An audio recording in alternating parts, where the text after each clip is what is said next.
This episode of The Gaming Outsider is brought to you by eWin Racing, the home of the best heavy-duty gaming chairs. I can tell you from personal experience that I've never sat in a more comfortable chair at my desk. eWin Racing has chairs for gamers of all sizes, too. As a Gaming Outsider listener, you can get 20% off your purchase using our promo code TGO at ewinracing.com. eWin Racing, the best gaming chairs out there. Oh, hi there. Thanks for stopping by The Gaming Outsider. My name is Sissy Jones, and you might recognize me from Firewatch, Destiny 2, maybe The Walking Dead, where I play way too many people to count. You're listening to Scott Clark and The Gaming Outsider. Enjoy yourself. What's happening, Gaming Outsiders? On this week's episode, Zach and I talk about pets that make appearances in video games, and there's a slight possibility we might also mention our real-life pets. In news, both Nintendo and Sony had digital press events this week, but there's all kinds of drama with Unity and their latest announcement that's making a lot of people upset. Both of us played F-Zero 99, and you'll also hear my impressions of a Western Vampire Survivors clone called Bounty of One, as well as a JRPG based on professional wrestling called WrestleQuest. Ooh, yeah! This is The Gaming Outsider. Greetings, programs, and welcome to The Gaming Outsider, a video game podcast with a focus on our incredible community, which can be found at thegamingoutsider.com. It is Sunday, September 17th. I'm your host, Scott Clark, and joining me is my good pal, my buddy, my confidant, Mr. Zach Parkerson. What's up, dude? It's just the two of us. Dude, it has been a minute since you and I have done a podcast, just the two of us. Right. I'm kind of stoked. It's bringing me back to the E3 days when we sat in that barber shop / apartment / nightmare several years ago. Made for a pretty good album cover, though. I remember it did with the Straight Outta Compton. Yeah. That was good. But if this is your first time here, normally we have with us Chris Behrensmeyer and Alyssa White. Unfortunately, both were unavailable to be here today. So yeah, it is going to be just Zach and I, but we are still glad that you're here. I'm very excited to talk to Zach about some games we've been playing, about industry news and all that good stuff. And as always, R2V2, which is coming on October 14th. Can't not mention R2V2. Can't not mention it. It's been a good week. I haven't actually been down at the club doing a lot of work this week, been doing a lot of administrative stuff. But yeah, mark your calendars if you haven't already. October 14th, John St. John, the voice of Duke Nukem himself, is coming to the Lyre. And if you'd like more information, head over to thegamingoutsider.com /R2V2. You can actually pre-order your tickets. People are doing so already, and they are $3 off, so be sure to do that. I'll be there. Zach will be there. Alyssa will be there. CB will be there. Everybody's going to be there, I think. Yeah, my tickets are purchased. My ride from the airport is secure. Don't have one too, but that's always harder. No one ever wants to take you to the airport. And you got a new bowling shirt ordered. That's true. Yeah. Yeah. We're all going to be having matching bowling shirts with our name and logo on it. I'm looking forward to it. So, Zach, let's talk about some games that we've been catching up on. I'm going to start with you. First of all, did you listen to last week's episode? I did. Yeah. Okay. I just wanted to make sure you knew I finally started Trails in the Sky after years of talking about it. I don't have much else to say. It's a very slow game, so I'm just whittling away. Slow burn or just a slow game? No, slow burn, Oh, okay. Like you spend 7 hours trying to find this guy, and then you get to where he is, and basically you get the princess is another castled. Oh. So like very, very minimal forward plot progression, but apparently it all pays off eventually. And I'm trying to believe that. But I did play Grand Theft Auto: The Ballad of Gay Tony. You did? Oh, so the DLC from Yes, Grand Theft Auto 4, I finished my GTA 4 rounds. Highly lauded, if I remember. People really like that DLC. Ballad of Gay Tony. Yeah, it's incredible. So GTA 4, right, was very grounded, took itself very seriously. Mm-hmm. But Ballad of Gay Tony is more of the PS2 era of GTA. You're skydiving onto rooftops, you're taking tanks through the streets, blowing things apart, Mm-hmm. So it's a lot more of that over the top stuff. But what really surprised me was how, because this came out in 2009, and the character of Gay Tony is like incredible, like excellent gay representation. And the main character Luis was a former kind of street hood, and Tony picked him up off the street as a bodyguard, and Luis kind of had to learn about how gay people aren't bad, basically. Mm-hmm. And I was like, wow, can you believe that Rockstar of all companies was trying to teach the lesson that gay people are just regular and effed up like the rest of us? Right. they're kind of, revolutionizing the gaming industry without us even realizing it at the time. yeah, very, very ahead of its time in that way. I really liked it a lot. I like it. You know, Luis refers to him as a father he never had and stuff. I don't know. I like their little mentorship, mentee relationship. Again, I haven't played that since, it released. I mean, does it hold up? Like, am I going to struggle with the mechanics and how it looks? Because I saw your screenshot on Twitter, and I'm like, man, I don't know if I want to jump back into that. Yeah, well, I think most people would have most issues with the gunplay. Oh, okay. It had defaults to the lock-on. I always think the lock-on in Rockstar games makes their games worse, actually. I think gun games are fun when you're shooting or you're aiming the guns. I think that controversial. Right. But the cover system is actually pretty smart because you can really take cover behind everything. And it's kind of impressive that an open world in 2008 would know to turn anything into cover no matter where you are. Because like you can blow a dumpster across the street or whatever, but you can still take cover behind it. And that's just, it's just kind of an impressive technology for the time. But I think the gunplay would be tough for some people. I love it because you can like shoot guns out of people's hands. And if you shoot them in the leg, they'll start limping around the battlefield and stuff. They're just very reactive. Mm-hmm. I think that's super great. But that's the only thing I really think might age poorly for people. The helicopter controls are tough, but it's just because they were so dedicated to try to making it feel real. So if you bank too far one way or the other, you might topple yourself through the air, sort of thing. But yeah, but I loved it, man. I think it was exceptional. All the GTA 4 products are exemplary. So you're just kind of going through the Rockstar library after Red Dead 2 and now Grand Theft Auto 4. So what's next? I go back into like L.A. Noire. I do. L.A. Noire is fantastic. It was good. I think everybody can agree on that. I wonder how the facial tech holds up after all these years, but certainly at the time it was revolutionary. That was one of those situations where I was assuming that we were going to see more of that. Yeah, in future games, kind of like we did with the Nemesis system from.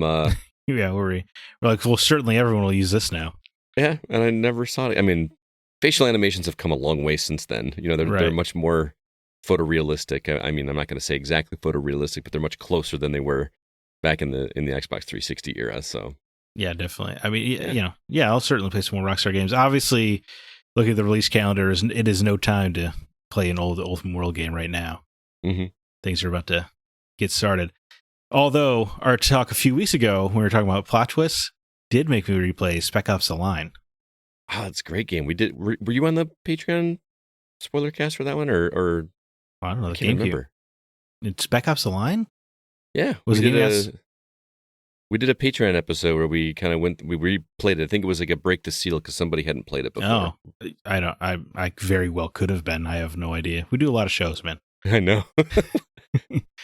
You have to go back if it wasn't you. Have to go back and listen to it since it's like fresh on your mind and see what our take on it was. I feel like you had to have been on that. If it was during my tenure, I feel like I would have been. Yeah. Yeah, there's no way you wouldn't have been. But the game is phenomenal. Of course, mm-hmm. It's so the way it tricks you into thinking it's just going to be another COD bro shooter, mm-hmm. but then giving you the swerve on the fact that you're shooting some Americans basically.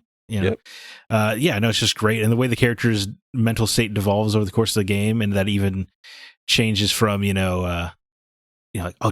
down the target to get that mother effer, just because he's like losing it. It's just a lot of subtle, or smart storytelling rather. That a lot of things that I feel like a lot of people would have missed. You know what I mean? Because they're just so used to playing COD shooters, or, you're just hardly paying attention to the dialogue. It's just background noise. Right. You know what I mean? And the subtle, it reminds me of the subtle details in Arkham Asylum, where mm-hmm. Batman is going through all of this hellish stuff going on in there, and like his cape is deteriorating, like you're starting to get holes in it, and he's just getting more and more rugged. I love those little details. Well, that was so cool, yeah. Yeah, very cool. Also, one of the coolest title screens in a video game. Spec Ops: The Line. Simple, but effective. With Jimi Hendrix's mm-hmm. rendition of what's it? Star Spangled Banner. Thank you. Mm-hmm. Oh, did you also know if you go back to the main menu, every chapter it updates in a small way? Oh, really? Yeah. Because it starts out with it's like an empty perch or whatever, but then slowly a sniper starts making his home there, and then he's like waiting to shoot, and then one of them he eventually dies, but then you can see like the birds eating his corpse and stuff. Oh, that's It's so freaking cool, man. it's Again, little super cool. details. And I wouldn't have noticed it, but I was only doing like 2 chapters a night because Right. I didn't want to spend too much time on it. But And you were doing it, like so often. You know what I mean? Right. Like each night you were doing it instead of, yeah, oh, it's been like a week or so and I forgot what was on that title screen. right. So yeah, it was just nice. So I was like, that's what a weird touch that, and the game's only like 5 hours, 5 or 6 hours. Most people probably aren't going to see all these main menu variations, Right. but they did anyway. That's awesome. Nice. Anything else? Well, I did finally start up Sea of Stars. Oh, Yeah. yes. I got, done, I'm hoping you got good news for me that you liked it. I got done with my Liberty City tour. So, it's finally time for Sea of Stars. Well, first of all, before I get into the positives, it's got to be the worst use of in media res ever. In media res? Where like the story starts ahead of time and then he goes back to see how they got there or whatever. Mm-hmm. Because it's just like you just like walk up a mountain and then it flashes back and then you play a flashback for 40 minutes and then you're just back on the campfire of the mountain. I'm like, nothing really happened. Like there wasn't like a cool cliffhanger of like, whoa, I can't wait to see how they got to that moment. Right. It was very weird there. I will say that they kind of tried to Tarantino it and it didn't seem pertinent. Yeah, or important. in the most boring way possible. Mhm. Yeah, I did not know it was going to be 40 minutes to click in the A button to start the game. There's a There's lot of dialogue. a lot of talking up front. But the dialogue is good. Yeah, I mean, it's as someone that edits, there's a lot of grammar errors. But I don't really care, I guess. I don't know how far into it you are. I'm only like 2 or 3 hours, and I did not see a ton of them. So maybe I'm not a great editor. Maybe it's good that you're doing that for us. Not me. I'm hyper fixated on it, right? Right, I'm doing it for every piece of written content. No, I'm about 2 or 3 hours in as well, and I think it's great, man. It's awesome. It's so good. The dungeon exploration is so much more involved than any turn-based RPG I can remember playing. Right? Like how you get your actual little mini platforming and climbing up walls, and it is not too far afield of like, a 2D take on Uncharted or Tomb Raider or something, because you're in the dungeons. I mean, they're very simple puzzles, right? But you have to like turn the lever, find your way up to the lever to turn it, or find the key, or an early game one. I don't think it's a spoiler, but like you have to raise a platform to get to a key, but then raising the platform covers the door that you need to use. Right. So you have to find your way to the key and find your way to reset the platform, whatever. And it's a very simple puzzle, but it's like this is so much more involved than any JRPG dungeon has been. Yeah. Especially I'm playing Trails in the Sky right now. Like I said, very standard JRPG, but the dungeons, you just walk through them, fight monsters, and trying to find your way through a maze, basically. Yes, exactly. But like this game is, they're like very, it feels very, bespoke. Like all the dungeons are very individual in that way, But I guess I haven't seen a lot of them. But I just really surprised how much I'm loving the exploration in that way, because I do like the little simple platforming. And then the combat is very accessible. It's not too complex in its systems, but the way it's all given to you is so much fun. Yeah, and it makes every fight feel different. The way that the enemies, I'm sure you guys talked about this obviously, but just the way that when somebody's going to cast a big spell, an enemy, and it gives you these little icons of the attack types you have to hit it with, and if you can hit it with in time, you'll stop their attack. But what makes it so much fun is sometimes it'll have, they're going to shoot off their spell in one turn, but you have to somehow hit them with a moon attack 4 times. Well, it's a good thing I have enough mana to use the Moonerang, which you can keep hitting them over and over again, and then I can get 4 hits in that way. Right. And it makes you really have to adapt to the situations, so you can never really just rely on your staple attacks. Right. It's like learn by doing. Yeah, a lot of learn by doing. A lot of like, JRPGs, right? You often find the attacks that are just killer or work for you, and you just do them over and over again. But you can't in Sea of Stars because you're really going to hurt yourself, and that's just a lot of fun. And like you said, there's a lot of learn by doing. Like there's like a fireball attack, but I didn't know it could hurt people next to him. But then I was like, oh, so I could actually use positioning to my advantage with this attack. Mm-hmm. And it's so much fun. It is. I think it's unfortunate that people keep referring to this as a Chrono Trigger. It is definitely a Mario RPG game. Right? It is like Chrono Trigger only, I guess, in the fact that there's 3 people on the battlefield and the enemy, the battle transitions just happen where you are. Those are the only 2 connections. Well, that and there's a combined attack you can do. Yeah, but you could do that with Mario and Luigi could combine attacks. That's true. Yeah. It is straight up Mario RPG, which is great. And nobody's saying that. I feel like I was the only one saying that when the game released. Like, this is more Mario RPG or Paper Mario. Yeah, there's even attacks like, when Mario and Luigi attack by jumping on people, and you have to press A right before they land to do extra damage. Yeah. You're doing that here. You get a little second slash or whatever. It's so much fun. I'm looking forward to every combat encounter. Right. Like, instead of oh, great, I got to just go through and mash A again and earn some experience, it feels like a small little puzzle each time instead of a fight. Yeah, you have to use your adaptive brain. And then I also like the fishing minigame. It was a lot of fun for what that's worth. Not. You did not like it? I hate fishing minigames. Oh, I like that they didn't explain it, that you have to use the current to your advantage and you can knock them unconscious in the air for a little bit to reel them in a little faster. Mm-hmm. I don't know. I actually thought the fishing was quite a bit of fun. I am looking forward to the next lake or pond I encounter. And because I really like they have a sign out front that has silhouettes of the fish you've caught, and then it fills in as you catch the fish. I was like, I assume there's an achievement for all of this. I would assume. But dude, yeah, I'm liking it quite a bit actually. It's really great. And Zale and Valir aren't really characters yet, but I assume that will change. They're just kind of very, heroes on the journey thing. You know what I mean? Like Garl seems to be where all the personality is so far. He does have a great personality. Yeah. I just like the banter between the two of them. They're almost like brother and sister, but they're not. Yeah, I like that they just seem to be friends. Like it's just a best friend group, and one of them happens, to be a girl. There's no attraction so far between any of them, which is rare for that to just stay platonic. Yeah, I assume you have not come across the crypt yet, where with all the no, I have not. Of course, I'm sure it's got to be further than 3 hours into the game, man. Yeah, I would assume so. I haven't seen it either, so I don't think Alyssa's much further than me, and she hasn't seen it. So, are you playing as Zale?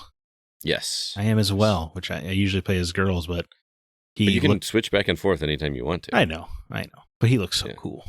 He does look cool. He's got the little fire curved sword thing.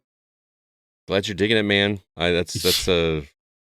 I don't want to call it an underrated gem of the year, but it came out at an unfortunate time. Well, I would say based on its sales and its critical reception, and they certainly don't think it's underrated. Last time I talked to you was 250,000. Yeah, 250,000, and that's so remarkable in light of the fact that it is included in a Game Pass or PlayStation Plus subscription. Both, not just one or the other. Right. Both. Yeah. You still got to pay for it on PC if you want to do that, but yeah. And kudos to those guys. It's nice to finally use my Xbox or something because I'm playing it on Game Pass. Right. Yeah. I also the reason I was gone last week is I was out camping up in the Upper Peninsula of Michigan. Yeah, I've been there, and I know I've heard stories. Oh, really? Not this time, but last time I heard stories about you. And they were good stories. There's no internet, in the middle of the woods, so there's nothing for me to do on my cell phone, which was a good thing. Right. It made keeping my cell phone off for an hour very easy because it's pretty much worthless outside of reading a novel, which I don't do that often anymore. So it's really weird sitting there reading a book off of my phone. But one of the things I was able to do, mostly in the car on the way back, because it's a 6-hour drive or ride for me. I was not playing my Switch while I was driving. I did beat Mario Odyssey again, Super Mario Odyssey on the Switch. That game is still just delightful to me. Delightful is a good word for it. You've finished it, right? Yeah, of course. Mm-hmm. The end is just really fun. Just kind of yes, it's adorable. I really enjoyed it, and I don't know. I mean, going through that, I don't know how anybody 100%s that game. There is so much crap to do in that game, like just how many moons and how many little things to find, and the maps are huge, and the maps are so good. Oh man, that's a great game. It is a great game. The funny thing is I rebought it because I had a physical version of it at some point, and I either loaned it to somebody or lost it, and it was on sale for like $30 a year or two ago, and I just picked it up. Right. It's hard. It's very weird for first-party Nintendo games to go sub 40 or even sub 50. Yeah. I feel like. So I kind of jumped on that because I had wanted to replay it, and I don't regret that at all. Makes me want to go back and jump into the other 3D ones, that 3D collection. I started it a little bit. Which, by the way, remember we were talking about how you weren't, once it was on your console, you wouldn't be able to download it again? I was able to download it again. No, it was just that you weren't able to purchase it after March 31st or whatever. Is that what it was? Okay. Yeah, you should. I mean, I do have you should definitely be able to re-download something you paid for, I would hope. That's what I thought, but the reports I was reading was saying that, like, if you get a new Switch, you wouldn't be able to re-download it. And I was like, that seems like garbage. But yeah, lo and behold, I was people always blow things out of proportion or try to make, subvert the truth to make things look worse. Exactly. So yeah, that's all I really caught up on. It's been a lot of traveling over the weekend, which cut into my game time, my console game time anyway, and then a lot of R2V2 stuff, and trying to get back in the swing of school. Man, it is, it's a struggle to get back in the groove of working the 6 to 8 hours a day again, where I just kind of had the freedom to. It sounds like it's harder every year for you. This year's a little bit better than last year. I will say that's a little bit better than last year. That's good. But 32 is a lot of kids, especially with the new curriculum on math and new curriculum on writing and new curriculum on. I mean, when reading. I was in school, teachers had like 20 kids, and it sounded and it looked like that was impossible. Mm-hmm. Can't imagine 50% increase. Well, I'm not going to whine too much more about that. Let's go ahead and jump into the week's news.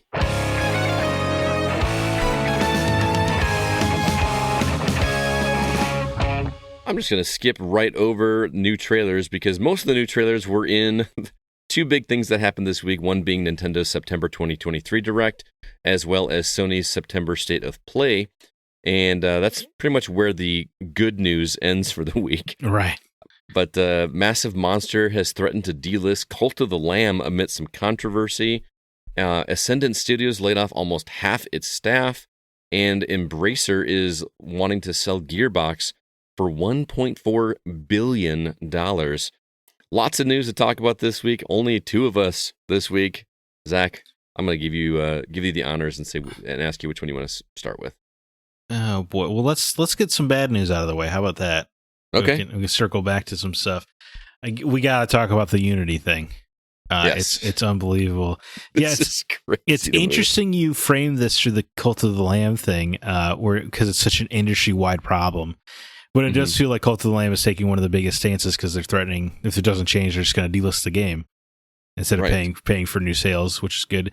Unity announced a new policy where developers are going to be charged each time a game is installed. They say just for the first time. I say, how are you going to reliably track that?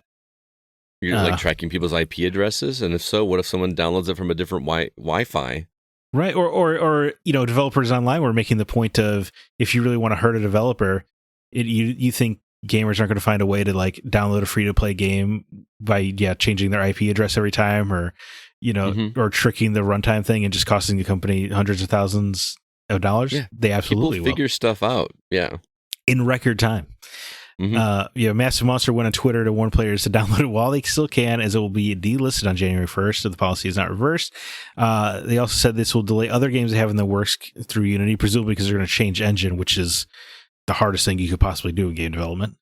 And then Unity closes its Unity did have to close its doors after a death threat. Did you hear where the death threat came from, Scott?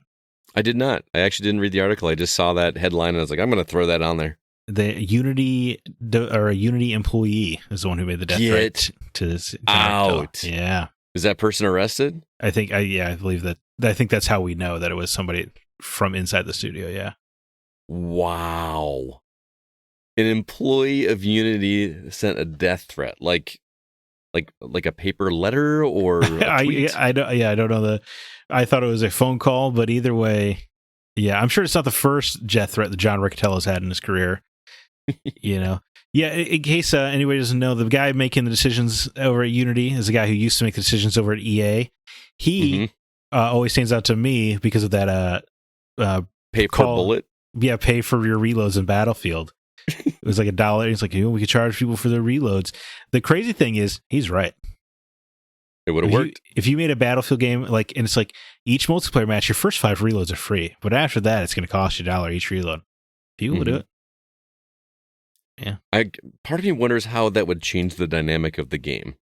Well, yeah, I guess you would really think about the bullets you spend. Right. That's what I mean. But, I mean, as gross as that whole thing sounds, I kind of want to see what those matches would look like. I guess the way to do that would just be to limit ammo in matches. You know what I mean? Like you can't just find ammo everywhere. Make it almost like a survival type situation. Yeah. Let's not try about this. I don't even want to think about this past, Scott. But I mean, there was quotes that he said where he was calling developers effing idiots if they didn't do microtransactions. Yeah. Like you're stupid if you don't do this. I mean, he's not wrong. Business-wise, but publicly say that is, yeah. Right. But then sometimes you're not sued because you put out a game like Baldur's Gate 3, and the reason it's getting so much good press is the fact that it is just a finished game that you pay for and you get. It's kind of sad that we have to celebrate that. Yes, that's very true. But yeah, I mean, this policy is unbelievable. I don't know why anybody would use Unity going forward if you're going to get charged per install. I think it's over 200,000 installs, right? So their defense is, that it's only the high-end customers, but I think that's kind of that's a misnomer. High-end customers? What do you mean? Like, only, 10% of our customers actually ever sell more than 200,000 copies or whatever. And I'm like, well, that number's a little fishy because there's plenty of people that just probably download Unity to try it out. So the number is not a good scapegoat, Mr. Riccatello, is what I'm saying. Yeah. I mean, this is inexcusable on every level. I am glad that because when it was first announced, their wording was so rottenly poor that it sounded like they were going to retroactively charge you for every game. Oh my God. Could you imagine? They did clarify that. Well, that's what, I mean, most of the developers I was seeing online, that's what they assumed, because that is how their original press release was worded. It absolutely, anybody with media comprehension, media literacy would read that and go, oh, they're back charging you. Are they hard up for money? Are they hurting? Is this it's a situation where they are in dire need of money to stay afloat? Or is this just pure greed? Well, I guess isn't that's the trouble of being traded on the stock market. If you're not bringing in more money than you were last quarter, you're useless, right? To the stock market. Right. So yeah, I guess they are just trying to extract more value out of their product. But this is like when OnlyFans was going to discontinue X-rated content. I didn't even know OnlyFans was for anything else. Yes, exactly. Yeah, and their stock price plummeted because Unity's price or stock also plummeted because nobody's going to use this product. If everyone else isn't doing this, Unreal isn't going to do this. Why would you use Unity? Right. Yeah, I mean, Unity is helpful. Hey, Sea of Stars made on Unity. Unity is, of course, incredibly helpful for developers. It helps them. It's apparently very great with the port process. It's very easy to just make one version work for everything, and that's super great. But I don't understand why anybody would use Unity going forward. And the idea that, if you're into development right now and you hear this, you can't change engine. It's so late in the process. If your game's coming out in 8 months or whatever, what do you and you've been working a year sacrificing? Your options now are either make very little money when I do release it, or try to change engines and start over. Basically. Yeah, basically start over. So is there any word on potentially reversing this policy, or are they just sticking to their guns? So far, it sounds like they're sticking to their guns. All of their wording is, of course, this will be better for developers in the long term, stuff like that, which is always funny. How could that possibly? Of course, yeah. Oh, there's no upside for them. Absolutely none. There's no reason at all to do this. I don't know. I wish I was CEO. I wish I could make moves this catastrophic and keep my job and get a bonus at the end of it. There's got to be lawsuits. There's got to be some legal ramifications. That is a lot. There's a lot of chatter about class action lawsuits right now. Especially if you have a game in development and you didn't know this and you just suddenly change it. Sure, you want to change the policy, do it after somebody starts a new game. Right. Or it'd be because you're signing, you're right. You agree to the contract or the deal or whatever, the service deal. Right. And you didn't know this was coming. Yeah, this absolutely feels like an easy lawsuit. Because that would have swayed your opinion as to which engine to go for to create your game. Of course, yeah. So I could see Unity going under with all of this if they stick. Honestly, I think they need to reverse this. They have to increase your subscription rates or whatever. Make some money that way. But this is not the This is a real EA mid 2000s mindset, man. Mm-hmm. Just makes absolutely no sense. And there hasn't been a single developer who's been like, "Oh yeah, this seems fair." You know, like, Right. it's Also, what's his name from Activision isn't the most hated guy guy in the world right now. Bobby Kotick. Kotick? Yeah. Yeah, he's threatening to kill people, and people are like, "Yeah, he's downright heroic looking next to John Riccatello." Yeah, I don't. It's truly unbelievable. I feel for all the developers. I think it's super cool of Cult of the Lamb to just be like, "Yeah, I guess we'll just shut it down." Then I don't know what to tell you. You know what you never hear about it, probably because they don't exist, is the nice guy, upper management, CEO level type guys. Like, right. I don't know why this image popped in my head, but do you remember? This is so random. Do you remember in Home Alone 2, the Toy Star owner? Yeah. That just the old guy that was just like, he gave Kevin two turtle doves, or gave him a turtle dove, or two turtle doves, one to share with a friend, and he owns this massive toy store. You know what I mean? And just kind. Does that exist? Can you feasibly run a business and be kind? You probably don't hear about them. Yeah. But I think to be CEO, you do have to be at least somewhat of a sociopath. Mm. To be that relentless to get to that position, a position that you're only fueled to get to by greed. There's no other incentive. Mm-hmm. The only reason you want it is greed and power. So you have to be something of a cult of your own personality. You got to fight your way to get to the top. You got to cut down the people below you to get there. Right, you don't just fall into a CEO position. Although sometimes it does feel like Phil Spencer somehow fell into a CEO position.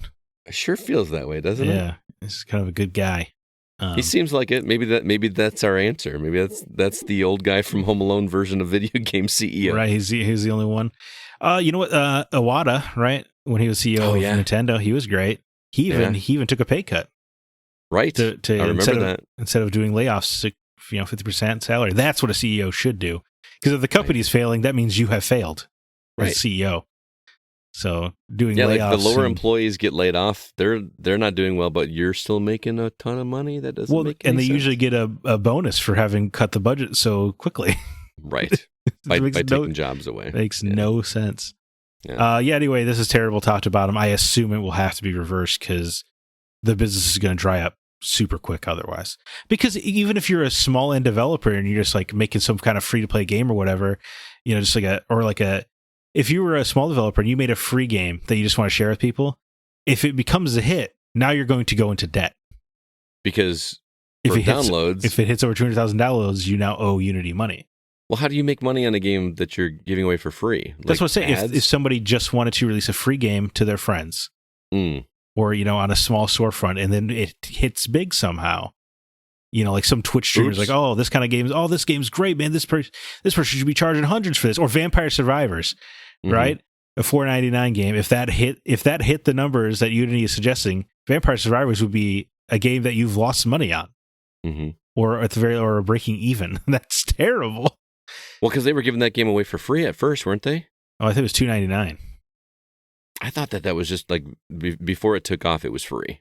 Maybe I'm misremembering. I think it was on Game Pass right away, right? Or am I? Well, no, it came into PC first. Remember? Oh yeah, I could have swore it was $2.99, but I could be wrong. I could be wrong. I don't know.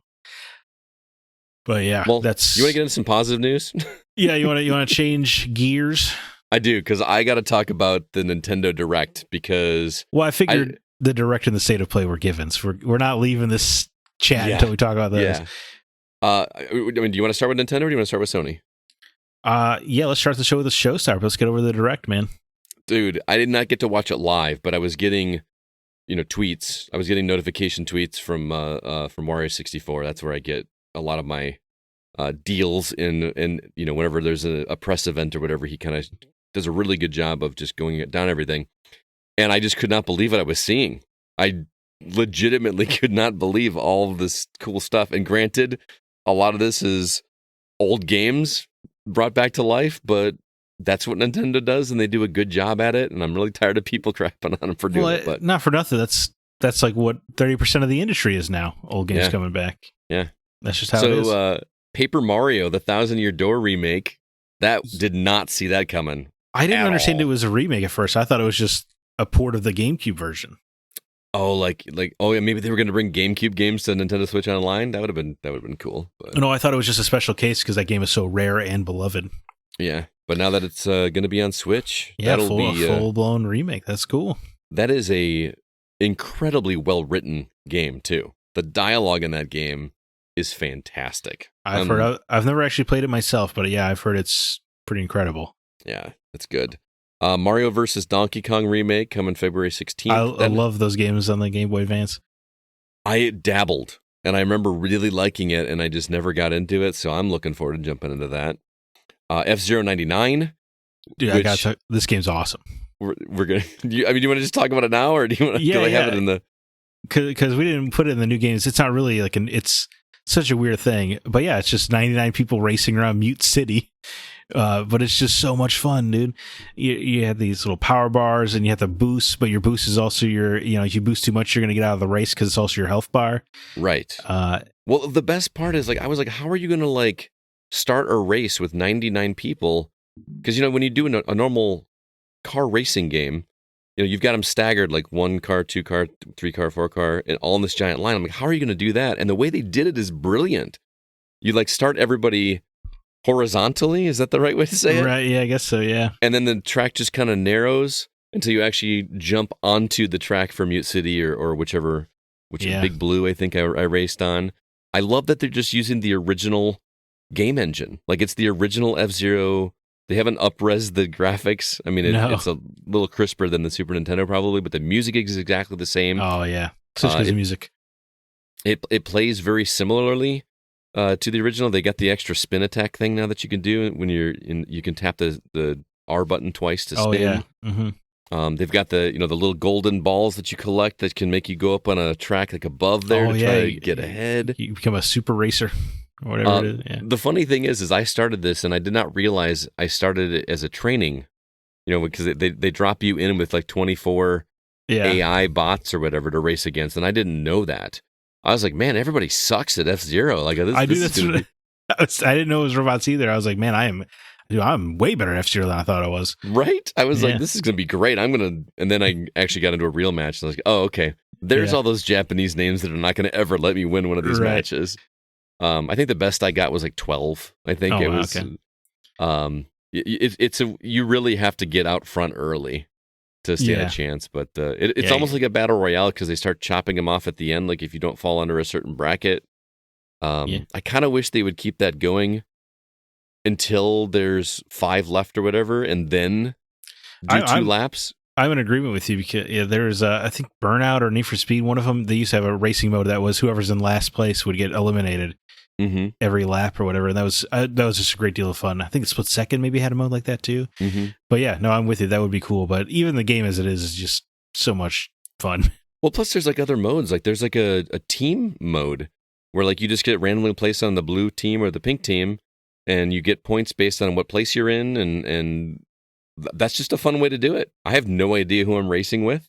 There's you're not going to chat with 99 people, clearly. No.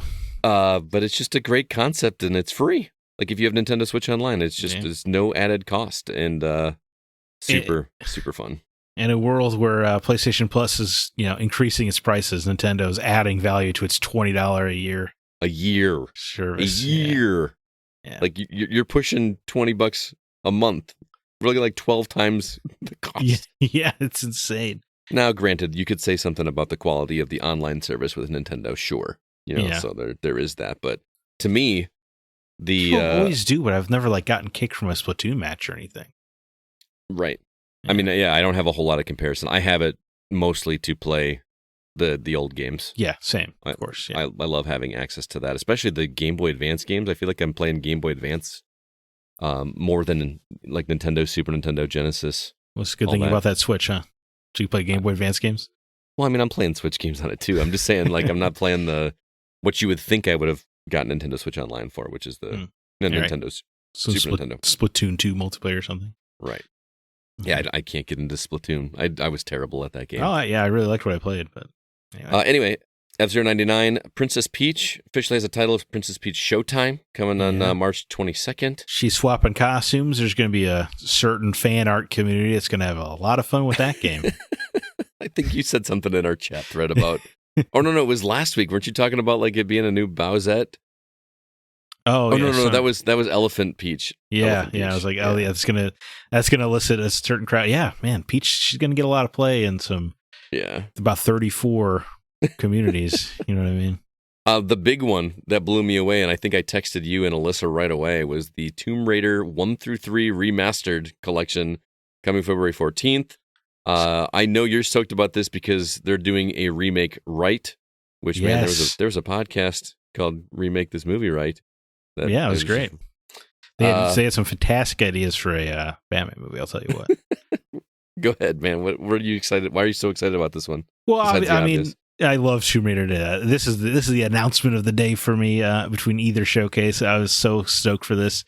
But to your point, the reason they're remaking it right is it's doing the Halo anniversary thing where you can just tap a button and see the old graphics or the new graphics.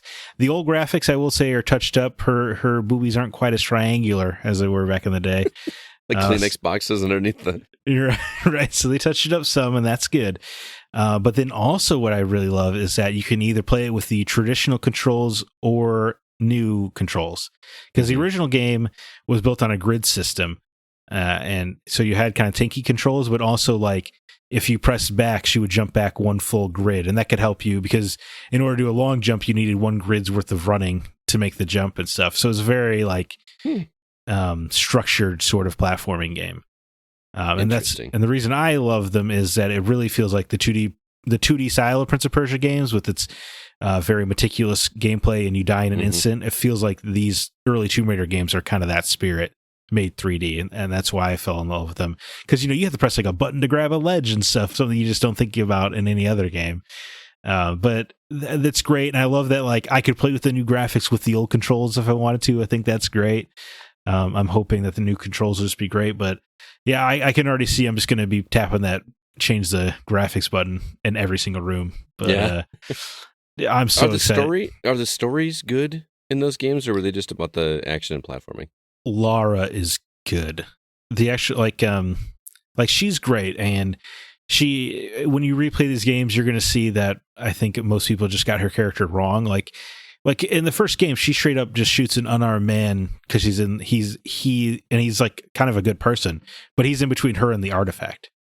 Oh wow! And he's just refusing to move, and she just shoots him down. Like she's not a good. She's an obsessive person, and I think and you can kind of see that in the Survivor reboots where she's willing to kill people or whatever, but they still treat her as a good person. Whereas in the old Tomb Raider, she was not necessarily a good person. She was just like an obsessive person. But anyway, I think she is an interesting character. She is great. The actual plots themselves aren't super, involved. It's like, you got to find the Chinese dagger. Oh no, the bad guy stabbed himself with it. Now he's a dragon. Is there really a plot line of that game? I believe that does happen in Tomb Raider 2. But the plot in those games are fun. Don't get me wrong. And there's like cool moments like where the mafia and her are racing for an artifact together, but then they attack her at her home, so you have to like fight them all off in your bathrobe and stuff. And it's still it's a cool action set piece. Did you fight a T-Rex at some point? Yeah, the first one, because you're in the Lost Valley, man. Time forgot it. Yeah. But the plot is there to get you from one cool setting to another. But Tomb Raider 2 especially, love it. It's my favorite of these classic games. You just great levels. You're going through the canals of Venice, or one of the tombs is a sunken ship that you have to scuba dive to, and then go in between it and the outside a lot. These games are great, man, and I'm happy that they're modernizing it so people will actually play them. Because if they did not, if this was just straight port of the old games, people would not be playing it. Yeah, for people that don't have taste, it would be rough. Yeah, but I've never played them, so I'm actually looking forward to that. Are you going to play this? Hell yeah, dude. Okay. I feel like I owe it to myself to play the original Tomb Raider games. These are history, So, I mean, I've seen them played, and I think I grabbed a controller and tried, and you play a game in the middle of a game, you don't know the mechanics, it's kind of rough. So yeah, and shout out to Aspyr, their KOTOR 2 debacle aside, where they promised DLC that's never coming. Outside of that, like they're doing some pretty important work, right? Keeping games alive, and this is more than they usually do because their Star Wars games are usually just straight ports of the classic games, which is still nice because you can play them or whatever. But it's nice to see they're going a little bit of the extra mileage here. Mm-hmm. Also on this list, Luigi's Mansion 2 HD, Splatoon 3. I said Splatoon. Why did I Splat say it up. Splatoon? Splat that tune, baby. Splatoon 3 is getting an expansion pass this spring. Prince of Persia: The Lost Crown, got another look at that, which is Hell yeah. January 18th.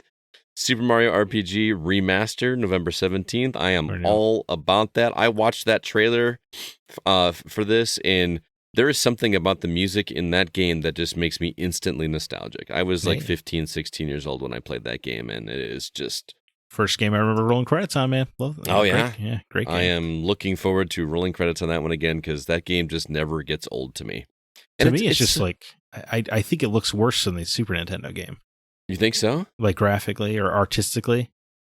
Yeah. But, I'm sure I'll still play it. Don't get me wrong. Totally going to play it. Just the music, so good. Are you excited for Prince of Persia: The Lost Crown? I am. Not as excited as you, because you have such a love for that game. But, I mean, it looks like a gear-gated game, or, at least a 2D adventure of some kind. So I'm definitely interested. See if it'll make me want to go back and try something. Because I never played the old ones, like the old PC ones. Like the old 2D ones, you mean? Yeah, I never played those. Okay. I played some of the 3D ones back on like the original Xbox and PlayStation and stuff like that. But PlayStation 2, I believe it was. But this does not play like those. Just so you know, this does not look like those games. Oh no! I got you. But it's 2D. Yeah, is what I was getting at. For some reason, Trombone Champ is coming to Switch. Wii Music Renaissance. Dude, that game has blown up on PC. People make videos of that, and it is hilarious. It's just a game that sounds like it wouldn't be a real game, and it totally is a real game. Dave the Diver is coming to Switch in October. I feel like we already knew that. That's not a surprise, right? The game's been announced before it's coming to Switch, but it's the first time I've really paid attention to it in action. I think it looks really fun. A lot of diving games this year, though. Is there? Yeah. What other diving games are there? There's Under the Waves. There's a dolphin game that we're going to be talking. That's coming out this week, and now you have Dave the Diver. I don't know. It just kind of feels like, I don't know. I don't know, man. It feels like Year of the Western to me with all the press releases I've been getting. Those are all tiny little indie games. I think you had right, Carson. It's definitely the year of the space opera. Like a lot of space games. Mario Kart 8 is getting another DLC pack. It's their 6th one. It's coming out this holiday for Nintendo. 11 years later. It's just insane to me that we're still getting DLCs for that game. Yeah. And I never use them. I have Mario Kart. I should just download them all so my students have access to like every track because I'm paying for it. But Detective Pikachu Returns. Got a new trailer. It's coming out October 6th. Horizon Chase 2 is actually available right now. You can play that game. Another Code Recollection coming January 19th. I'm very excited for this game. Are you? Yes, I want to throw that out there. It's a DS. It's a remake of a DS game called Trace Memory, a game I enjoyed quite a bit alongside Hotel Dusk Room 215. I think they were both made by the same studio.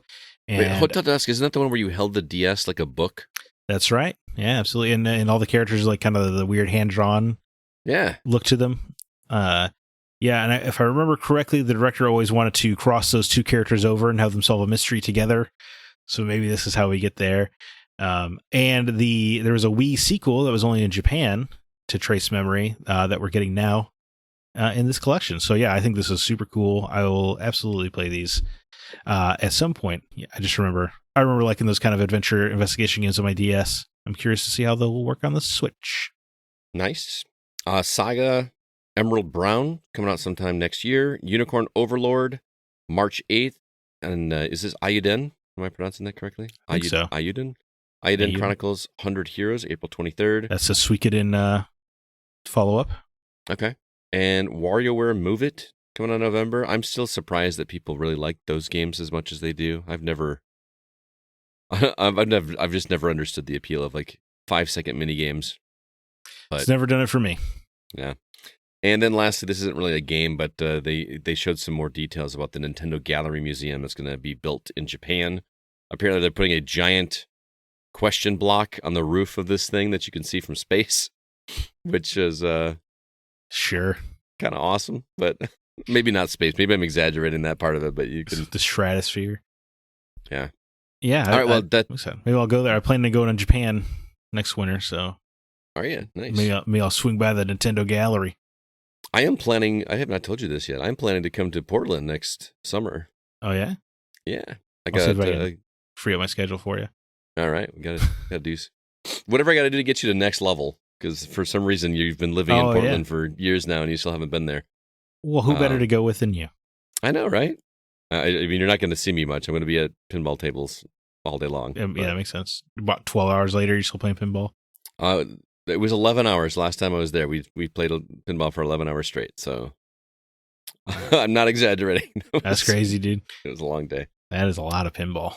Well, I did Nintendo. Why don't you do Sony? Sure, yeah. Jumping over to Sony, to their state of play. They did set expectations, I think, fairly beforehand, somewhat, because they said it was going to be indie and third party, and they snuck a little Spider-Man and Helldivers in there. But yeah, I guess right up top, the heavy hitters, Final Fantasy VII Rebirth got dated February 29th on 2 discs. I love that they're just ramming that home in their marketing.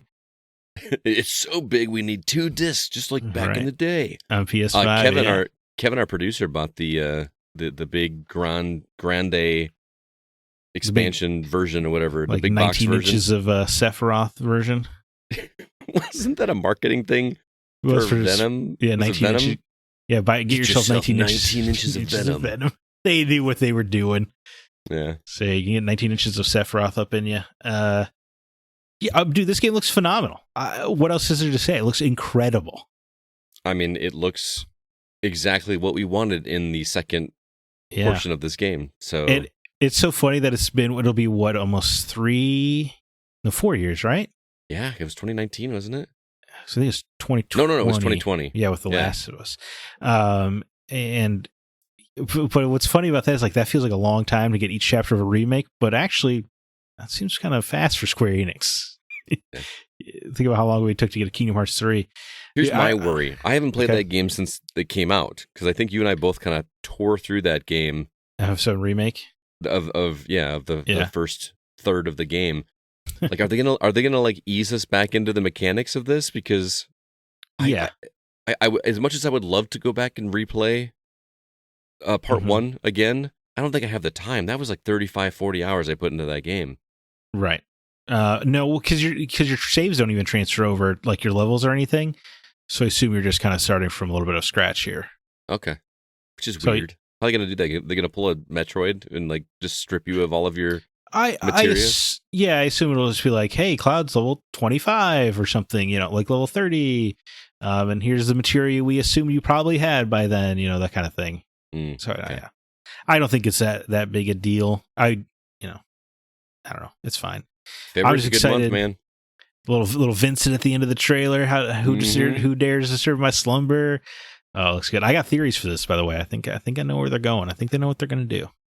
And they're not shying away from kind of spoiling the end of part 1 at all. Well, yeah. I mean, how could you? I know, right? Yeah. It looks like Sephiroth, playable. Look, his name was in the party roster at one point. Just saying, it's pretty cool, man. I love this version of Sephiroth. I don't know. I have a feeling that part 2 is going to leave on just a banger cliffhanger. Yes, I think I have a theory. I got to tell you off air what it. Okay. Remind me. I'm very excited about this theory. I'm sorry. I don't like to speculate too much, but I think. Well, maybe you should put it on the air so that there's record of it. Well, but then I have to kind of spoil FF7. Oh, okay. And we know how we are about spoiling FF7. Can't do that here. Instead of one major character death, I think it's going to be another's, but I'll talk off mic. All right. They also showed a new trailer for Spider-Man 2. I do not understand this trailer. This was a bad look at the game, I think. I don't know how you feel. Costumes. Well, okay. So Spider-Man 2, for the record, is going to be great. I think we can all agree on that.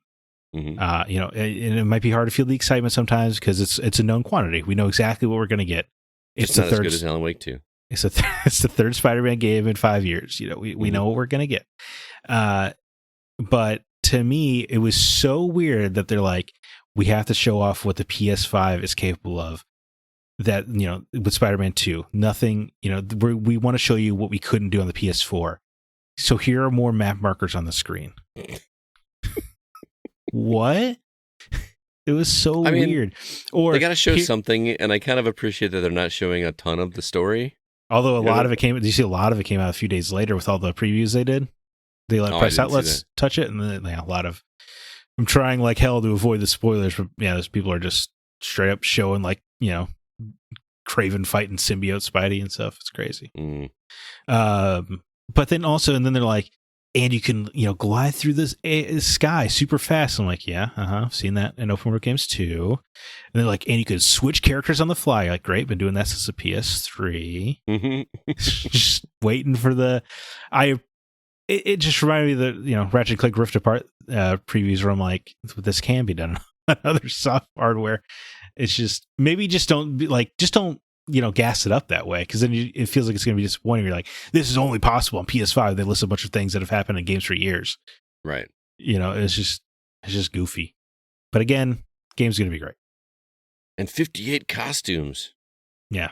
That's all I remember from there. Is just they were just like very excited about how many costumes there were. Well, the first game had like 30 or 40, and I used about one of them. So yeah, that's how I am. I find one that I like and I just stick with it. Yeah, well, I stick to the one the story gives me, and then maybe when I'm free roaming afterwards, I'll pick another one. Right, like after I beat the game, like something. What is I don't know. Are you excited? You're excited for Spider-Man 2, I presume? I am, but I'm more excited for Alan Wake. Yeah, like definitely. I kind of want to. I don't know. It's been longer since we've had an Alan Wake. Yeah. Mm-hmm. Like you said just a minute ago, this will be the third Spider-Man game we've had from Insomniac in 5 years. Yeah. Alan Wake has been how long?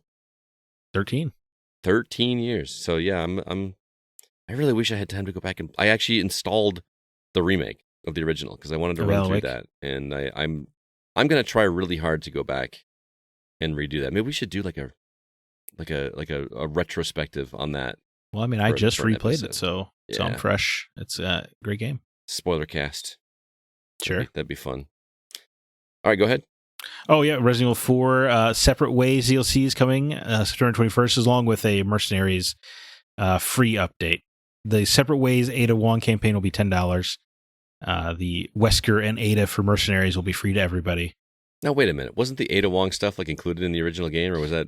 It was only in the PS2 re-release, but yeah, I definitely thought the same thing of like, well, this used to be part of the game. And now you're doing it as DLC? Yeah, but here's also the thing, I'm going to pay the $10. Yeah, I figured you would. Yeah, so, yeah, you're right. It was originally in the re-release. It was not in the original version of the game. So I guess to play it back in the day, you would have had to spend $50 on another console to play it. So really, you're getting a deal. Fair point. Is how they'll market it. Yeah, no, I think it's awesome. The Separate Ways rules. It was a lot harder than the base Resident Evil 4. I wonder if that'll be the case here or not. It just assumed you had just got done beating Resident Evil 4, so the difficulty kind of starts where Resident Evil 4 ends. Yeah. I remember, and so it's pretty hardcore, but it's a ton of fun, and you get to see a lot of Wesker in that campaign. Mm-hmm. Yeah. Resident Evil 4 PSVR 2 port is incoming, which is good because I assume the VR 2 needs content desperately. Mm-hmm. That'll be a free download for Resident Evil 4 owners come this winter. I haven't heard anybody talk about the PSVR 2 in a long time. No, it's a colossal bomb. It's also, it's hard if you're a VR developer and you're seeing how little effort Sony is putting into the VR 2 in terms, because they just put out that one launch game, right? Horizon, Call of the Wild. Mm-hmm. And then they don't have like anything announced for it or anything to look forward to. Like if you're a VR developer, you're like, well, if they don't believe in it, why would I? Right. So it reminds me of the Vita, and the indies saved that machine because Sony just gave up. Imagine that. Yeah. Avatar: Frontiers of Pandora coming on December 7th. This is a Far Cry on Pandora. Are you into this? Because of Far Cry, not because of Pandora. Okay, I don't know. I like Avatar. I do too, but I'm not like itching to play in that universe. Yeah, no, I'm not like reading comics or lore books or anything, but it's a fun enough universe to want to spend some time in. I just like that gameplay formula. Yeah, I need to get over. I have like some kind of mental hump where I just didn't think this game would be first person, and I really need to get over that. Yeah, me too. There's just something about being a Na'vi that makes me want to like see them running and jumping around. Yeah, totally. Yeah, I think that's reasonable, right? I agree. Yeah. Okay. I mean, I kind of had the same thing with RoboCop being in first person. Yeah, I want to see RoboCop in third person. Right. Yeah, I could see what you mean there. Yeah. Anyway, so I just gotta try to get over that hump. But it's weird because I feel if it was third person, I'd probably be excited. But as it stands, I'm like, yeah, I'll play it eventually. Mm-hmm. Anyway, PS5 faceplates and controllers, Deep Earth collection. I don't know, man. There's new controller colors and faceplates. Red, blue, and silver. We don't get this goofy whenever it's Nintendo doing it. Like but Sony does it, and we're kind of like scoffing. Oh, I kind of scoff when Nintendo does it. Do you? Like that Okay. that Mario one, that new Mario Switch they put out or whatever. Mm-hmm. I It's feel red. Yeah. Well, doesn't it have like a little gold coin near the port or something? Like it's really Maybe. dumb. Yeah, that's so dumb. See, it's dumb. I could tell you that. Now I will also, just to make sure we get roasted in the comments, that Starfield controller looked pretty great. I didn't see it. I must have missed it. Oh, yeah, looks good. Well, you know what? I really like the Venom controller. I think the Venom controller is awesome. Have you seen that new Spider-Man faceplate that wasn't like The symbiote's like eating the faceplate or whatever? Or? Is that what I don't know. It just looked splattered in a good way. Like it just looked way cooler than the official one that was coming out. Oh, I know. Okay, I didn't see. It was just red and black. It was just like a red and black splatter. I've only seen the official one where it's like mostly black, except that it's like red in the corner, and it looks like the symbiote's eating the console or whatever. No, there's another one. Somebody posted in our Discord. Mm-hmm. We had to scroll up a little bit in like the news or gaming channel, but it's pretty cool. Made me consider it, but I'm just not going to buy a skin or plates for my. Yeah. I don't care what my console looks like. I care what the screen looks like. Right. Yeah, I mean the Spider-Man 2 controller would be cool, but yeah, I don't need to. Controllers are so expensive now. Mm-hmm. Then we jump over to Baby Steps. This is from the guy. Oh, was it Bennett Foddy, the guy who did? Oh God, I can't remember the name of the game. Anyway, it's a game about walking, coming out next summer. It is a game about walking. It's a walking simulator, but like more hard. It's a hardcore walking simulator because you have to control each foot.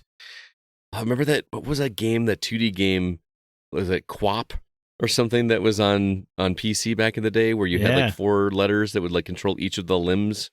Yes, and you had to try to figure it. This is definitely in that spirit. Yeah. Getting Over It. That's a game I'm thinking of with Bennett Foddy, where you played as a dude with a pickaxe, but his bottom half was like a boulder, but you had to try to get up a mountain. And it was intentionally frustrating, and it looks like this is very much that attitude of trying to be annoying on purpose. No. Yeah, I don't know. Do you think this game looks interesting? No. Okay. Okay. I'll try and give it a little bit of credit. Roblox coming to PS4. This is obviously going to be a huge deal for everybody that's not us. Kids everywhere will be spending their money left and right. I don't get why when they could just play on their phone. I don't understand the Roblox appeal generally. I think it kind of looks ugly. Mm-hmm. I mean, kids don't care what games look like. No, of course. No, I know. And, we like plenty of games with old graphics, right. But I'm saying like the art style of it looks hideous to me. Yeah. Like if I was a child, I would be off put by this as well.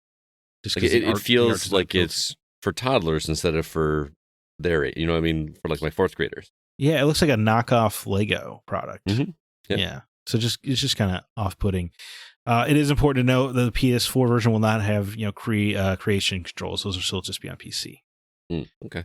Ghostbusters: Rise of the Ghost Lord comes to PSVR 2 on October 26th. So there you go, a little bit of VR stuff.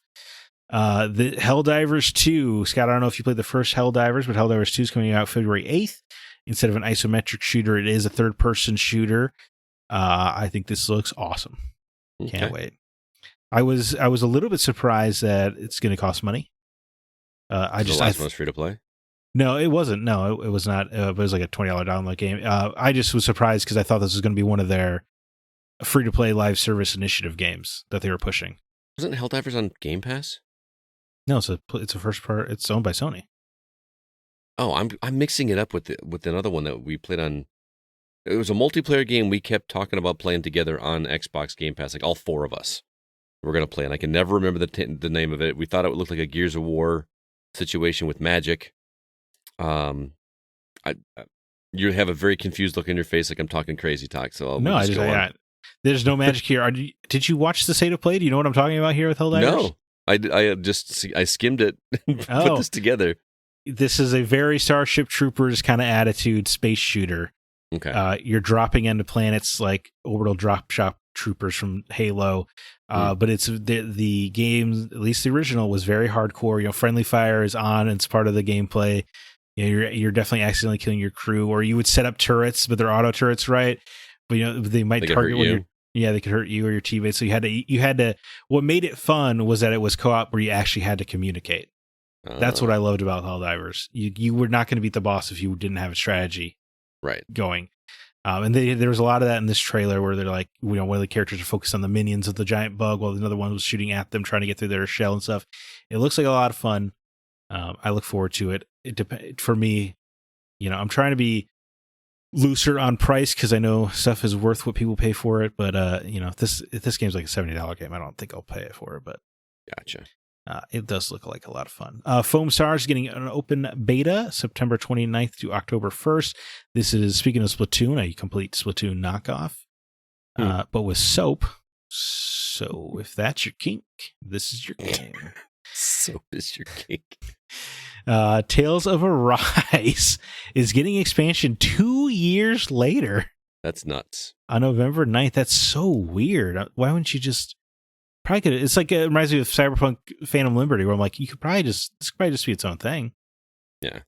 But yeah, Tales of Arise, is a game that I was relieved when I had completed. So I don't think I'll need this.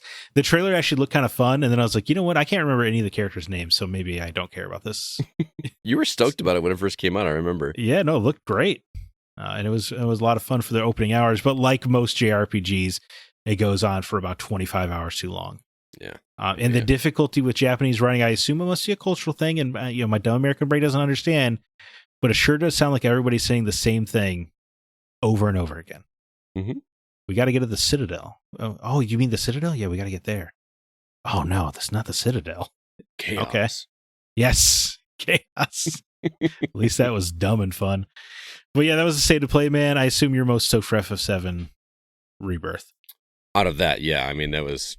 Did they close the show with that? I mean... They did, yes. Yeah, that would have made sense. So, outside of that, the Nintendo, the newest thing that surprised me was the Thousand Year Door.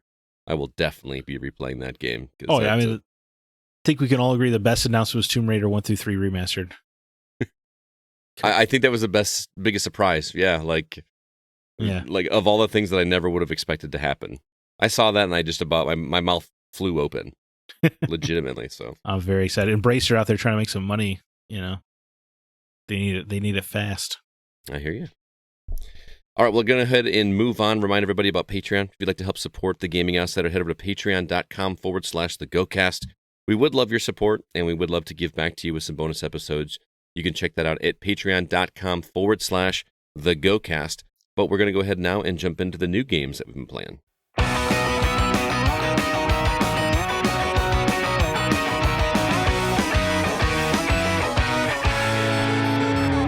All right, Zach, you are up, sir. What is coming out this coming week that I can once again avoid because I got so many games to play?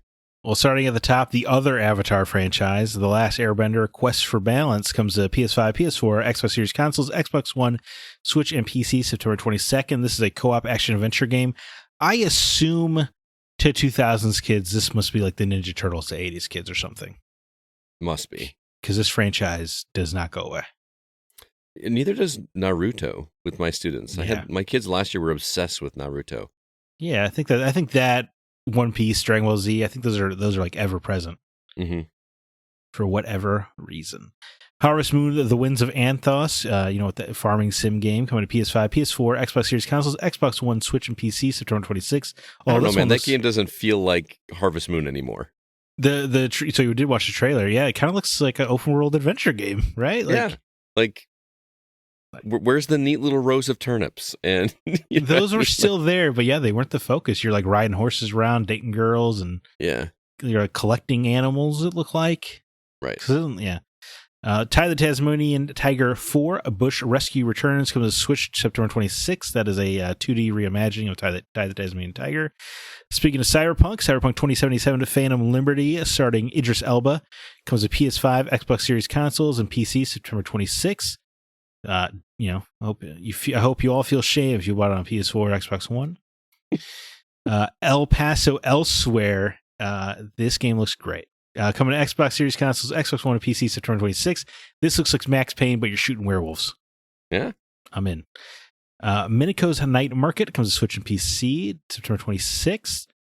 Paleo Pines, another cozy game coming to PS5, PS4, Xbox Series consoles, Xbox One, Switch and PC September 26th. Square Enix. Infinity Strash, Dragon Quest, The Adventure of Dai. It's coming to PS5, PS4, Xbox Series consoles, Xbox One, Switch and PC September 28th. As a Dragon Quest spin-off. Infinity Trash, you're just asking for all the reviews to say, well, it certainly is Infinity Trash. Yeah, exactly. Yeah. Or Dolphin Spirit Ocean Mission is a game where you're scuba diving to help some dolphins out. Code to PS5, PS4, Xbox Series consoles, Xbox One, Switch and PC, September 28th.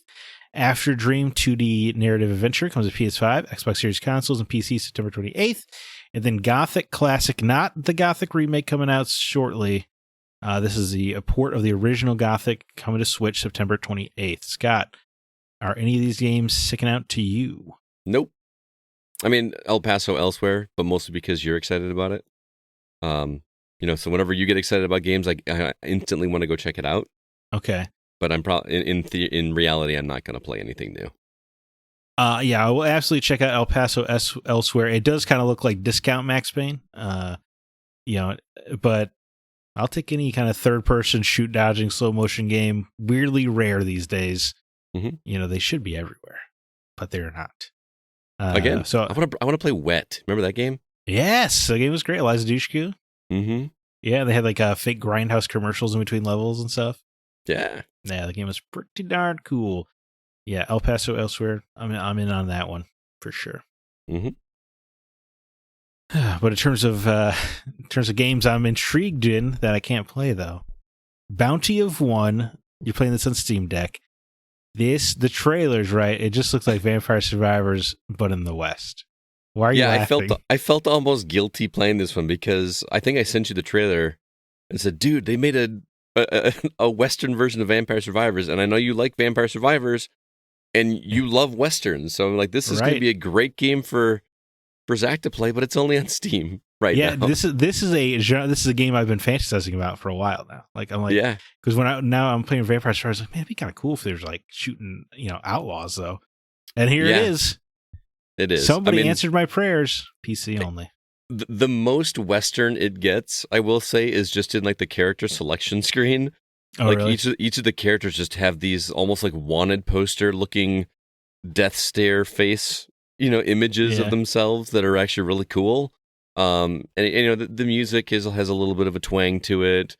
Mm-hmm. And you're in the desert, and instead of gems, you're getting coins, like old coins and that kind of thing. Yeah. But it is very much a Vampire Survivors clone. However, it does have some distinct differences. The character you start out with has a crossbow that auto targets. And what I mean by that is, how in Vampire Survivors, like whatever direction you were facing would be the direction you did a weapon. Like if you had the knives, it would aim the knives in that direction. Right. Yeah. Until you upgrade. Yeah. Oh, yeah, until you upgrade. Or like the whip would only go left or right, but it was depending on which way you were facing, it would go in that direction. Right. So this one does something a little bit different where it will auto-target the nearest enemy. So it'll shoot this crossbow at the enemy that is closest to you automatically. But the trick is it will only fire when you are standing still. Oh.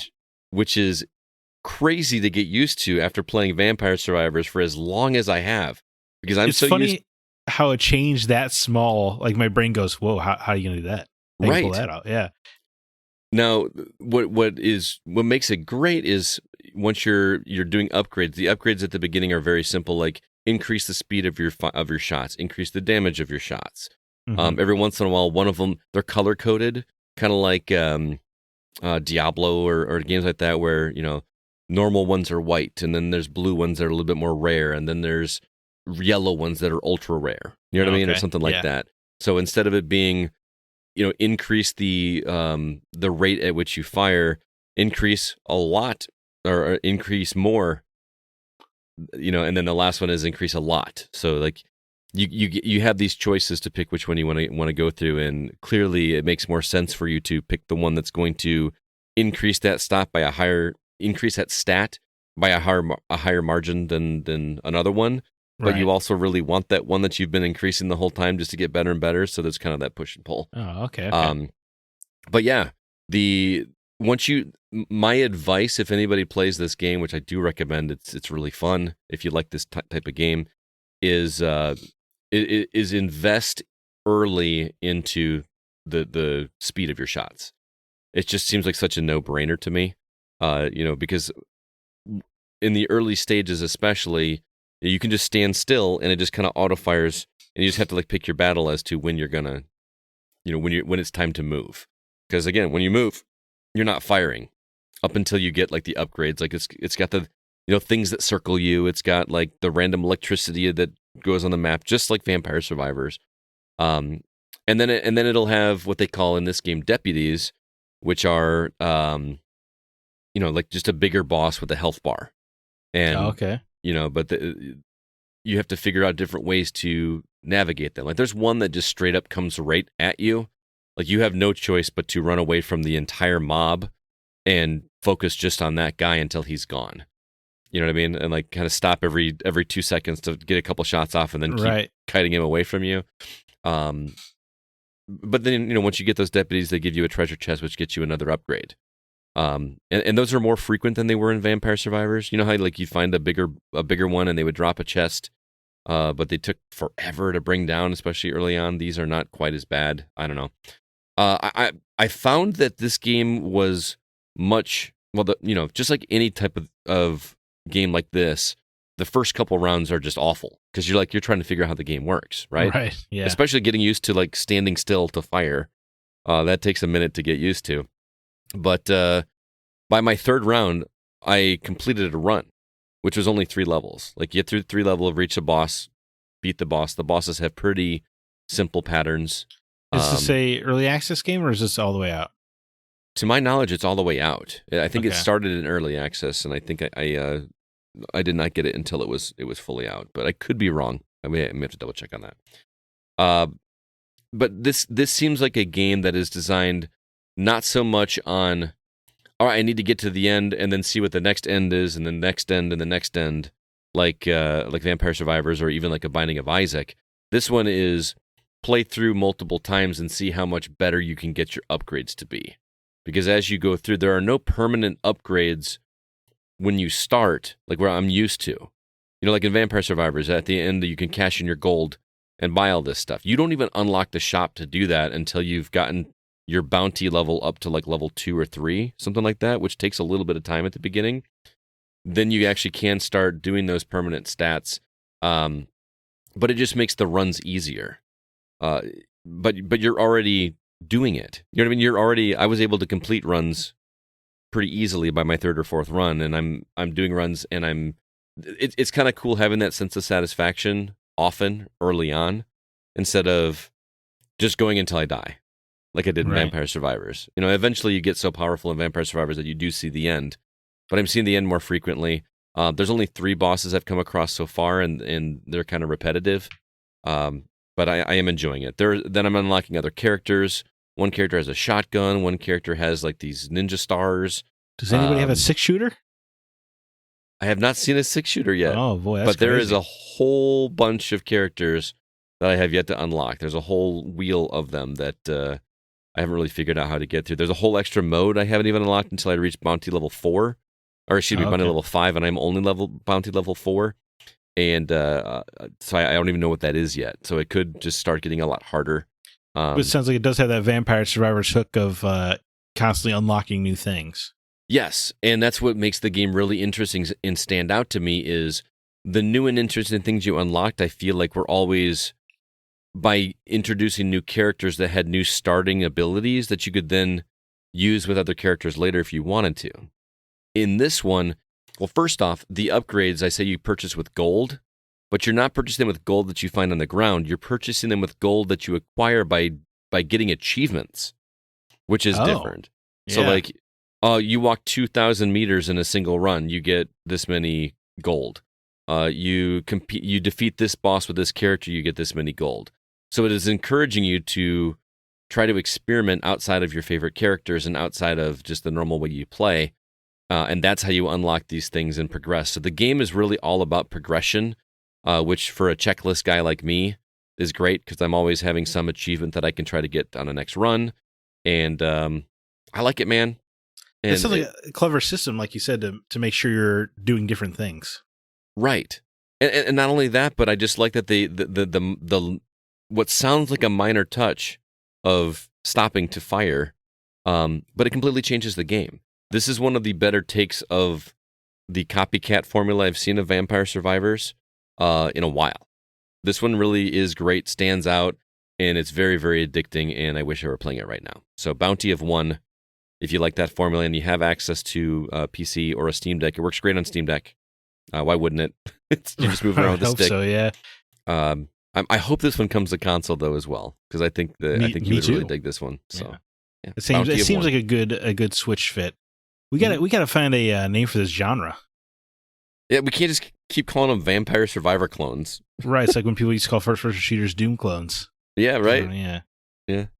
But jumping over to, I guess you're a busy guy. You really just don't want to play Sea of Stars, huh?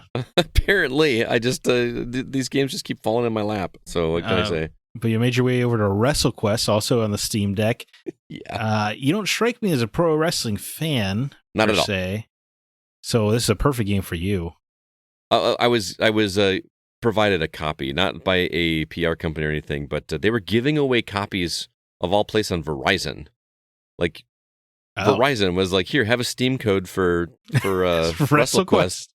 And Sean Fuller had 2 copies for whatever reason, and he's like, I'm not going to play this game. Do you want it? And he sent me a copy and a second copy that I gave to a buddy of mine that is a wrestling fan. I was like, if anybody's going to like this game, it's going to be Mike. He loves pro wrestling.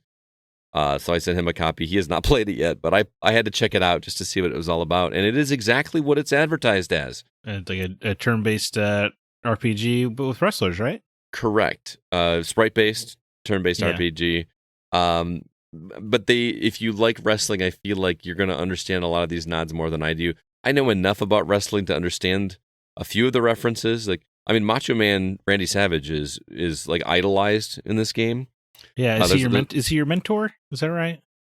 No, your character actually kind of comes across like his name is Randy, but he's not Macho Man Randy Savage. He kind of is modeling himself after Macho Man Randy Savage. So it's almost like he exists in this world. They actually have his likeness on a statue, and they actually do flashbacks where you actually see him speaking and doing the "ooh yeah." And I'm sorry, are there other wrestlers as well, or is it just not as far as I've come across? But I've only played for like an hour or 2. Okay. But this game is hilarious. The dialogue you gotta have the Undertaker funny in there, right? If you can, I don't know. Legend, little Stone Cold Steve Austin would be cool. I was Andre the Giant. I always thought it was. Oh yeah, I guess you're older. WrestleMania was a WrestleMania 2, Hulk Hogan and Andre the Giant. Yeah, that's a hell of a match, man. I couldn't tell you. Never watched it. My experience with wrestling was a WWF arcade wrestling game that was in my local arcade that I played Andre the Giant as all the time. And plus, Andre the Giant was in Princess Bride, so he's got a soft spot in my heart. So it's got to be WrestleMania 2 or 3. Anyway, continue. I'm sorry. The combat is interesting because all of the combat is in a wrestling ring. I mean, even like when you're going through a dungeon, and by dungeon I mean like the first quest sends me on a mission to find face paint for another wrestler that is trying to decide how he's going to decorate himself. He's trying to figure out his image, and he wants you to go pick up some face paint for him, and there just happens to be other wrestlers that want to fight you. And the best part is blocking your path is a table, like a folding table, right? Uh-huh. You could just move the table, right? No, you gotta smash a guy through it, right? I gotta smash a guy through it in order to get through this table. That's cool. Which is hilarious. You have to find like an icon later in the dungeon that will allow you to come back and then smash another wrestler into this table to be able to progress through the dungeon. It's just stuff like that this game does that is pretty cute.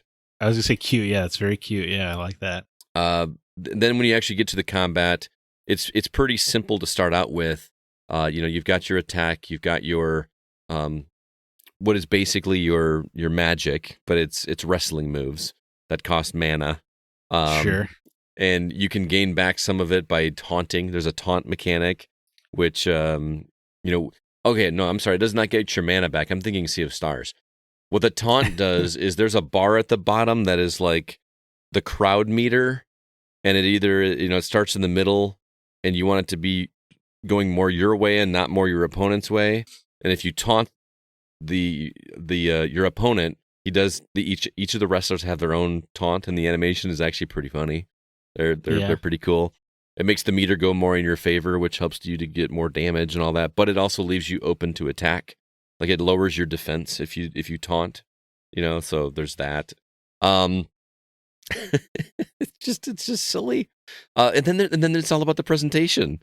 Like you literally go through and decide how you're going to do your entrance. Like which color strobe lights are you going to have?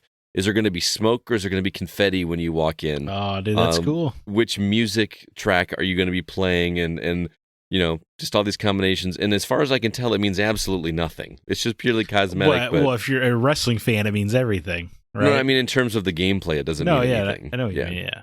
I just thought that was a nice touch, and I don't feel like I'm going to keep going with this a whole lot, just because there's another JRPG I'd much rather be playing right now. Right.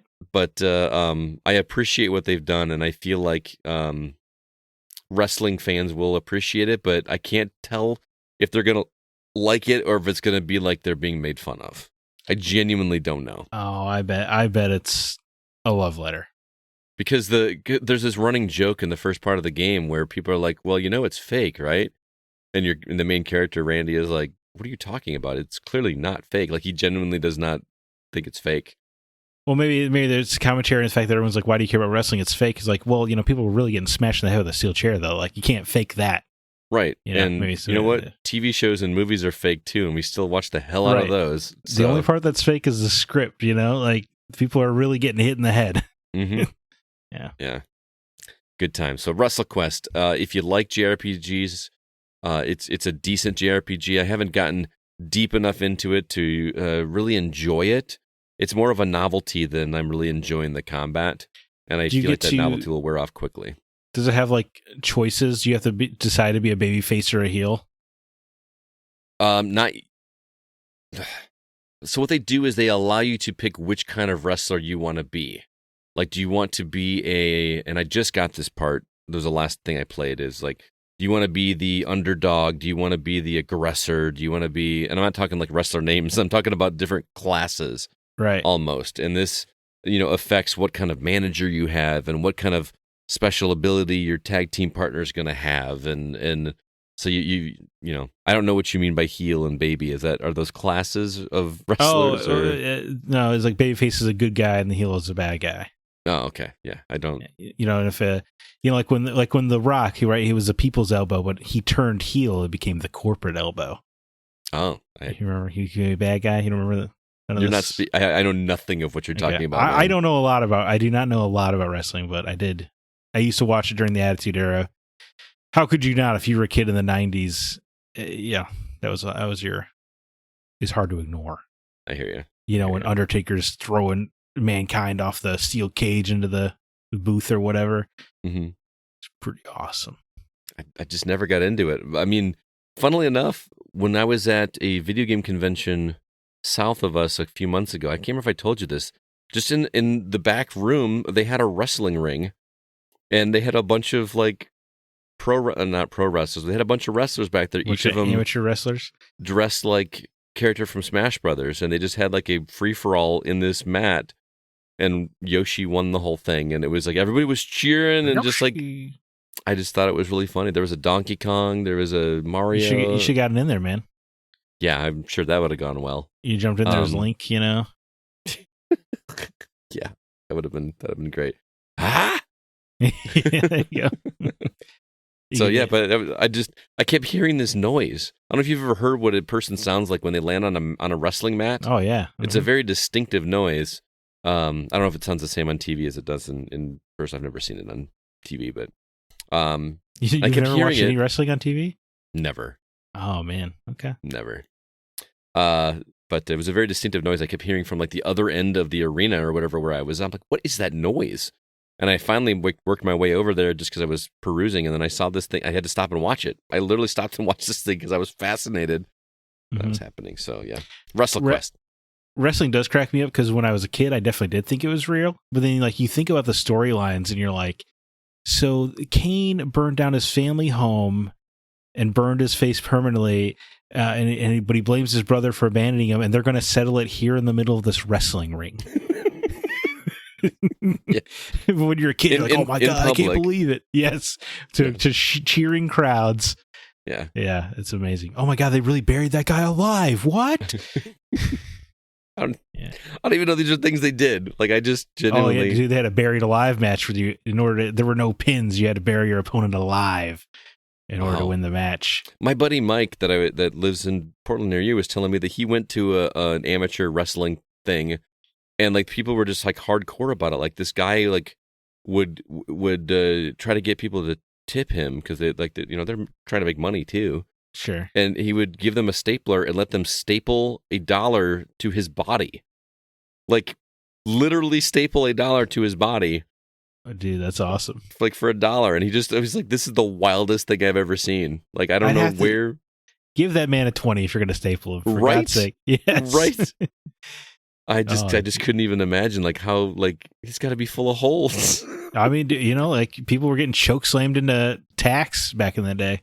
I feel like I remember back listening to the Bombcast back in the day that they were big into the like luchador pro wrestling stuff. Oh yeah, too. I think you're right. Yeah, I remember them talking about that long time ago. Man, I haven't listened to that show in a while. Anyway, well, it's nobody's there anymore.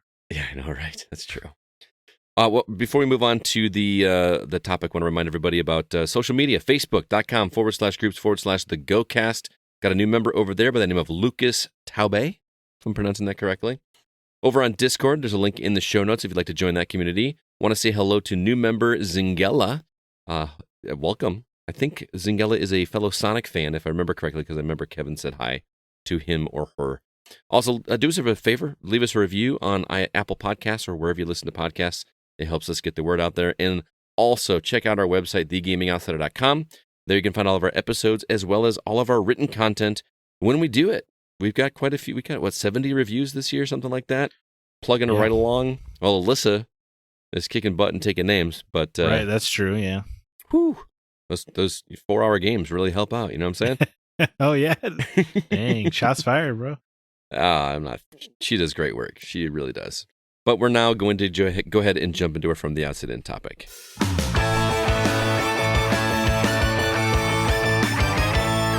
For this week's topic, we're once again going to suggestions from the community. This one comes from Mr. Mark Szymanski, and here is his comment that he gave us. I'm sorry, I said Mark Szymanski. I meant Ferris. Ferris says, pets. You just really Ron Burgundy that, man. I totally did Ron Burgundy that. I totally did not change the name from last week. So, Mark, sorry you didn't get your name twice on there. But Ferris says, pets, y'all got them? One of my cats always does the headbutt thing to my hands while I'm holding a controller. Can't count how many times I pulled a trigger. When that was like the very last thing I wanted to do in that game. So we thought we'd talk about some pets this week. And it's unfortunate that two of our biggest animal lovers are not here with us this week. It's just me and Zach. But yeah, we're going to talk about pets. We're going to talk about pets in games. We're going to talk about maybe some of our own pets. Where do you want to start, Zach? You want to talk about gaming pets or you want to talk about your own? Noted animal haters, Zach Parkerson and Scott Clark here. I'm not an animal hater. Don't get me in trouble. Yeah, let's see. Well, yeah, real animals, I guess, Okay. Right now, my partner has a cat named Spicy. She's evil. Not a fan of her. Although she will do the headbutt thing of every now and again, but she'll do it to my chin. My Phoebe used to do that to me. If you got a little stubble on her chin, she loves to rub her face on you like that. Just really gets at it. But she headbutts pretty hard. And then we have a dog, a Great Pyrenees, huge dog, Lucian. I hear him clip-clopping along every once in a while when we're doing an episode. That's true. Or he's very defensive of the hallway near the elevator. So if there's too many people in the elevator at once, he'll get at him through the walls. Hilarious. It is pretty goofy. He thinks it's his elevator, I guess. But yeah, that's great. He's great. I did used to have an all-white cat named Artemis, but I lost her in my divorce. Mm. so she could hang out with her brother. But she was Pam. cute because no, that was her brother. But she was cute because she's just super skittish and like a lot of people. But whenever I was like in an intense boss fight in Dark Souls or Bloodborne or whatever, that is when she would choose like coming out of my lap. It was almost like she knew I needed some stress relief or whatever. Yeah, And that's great. that was pretty adorable. But you know, I'm not. I don't know. I like cats. I'm not a big dog guy. Neither. I just don't. I don't know. People put a lot of their love and affection into dogs, and I respect that. Dogs But just want to dogs- get in your business. Like, even if you clearly don't want them to, they just don't care. That's true. They're not a fan of personal space. Yep. I also I kind of have a problem with the what would you call unconditional love they give you. Because no matter what you do to a dog, no matter who their master is, like they will love that person to death. That's why people love dogs. I know that is, Because and they can't hate them. I could be as terrible of a person as I want. And this dog is always going to love me. yes, you could drop kick your dog every day, Mhm. And they would still love the hell out of you.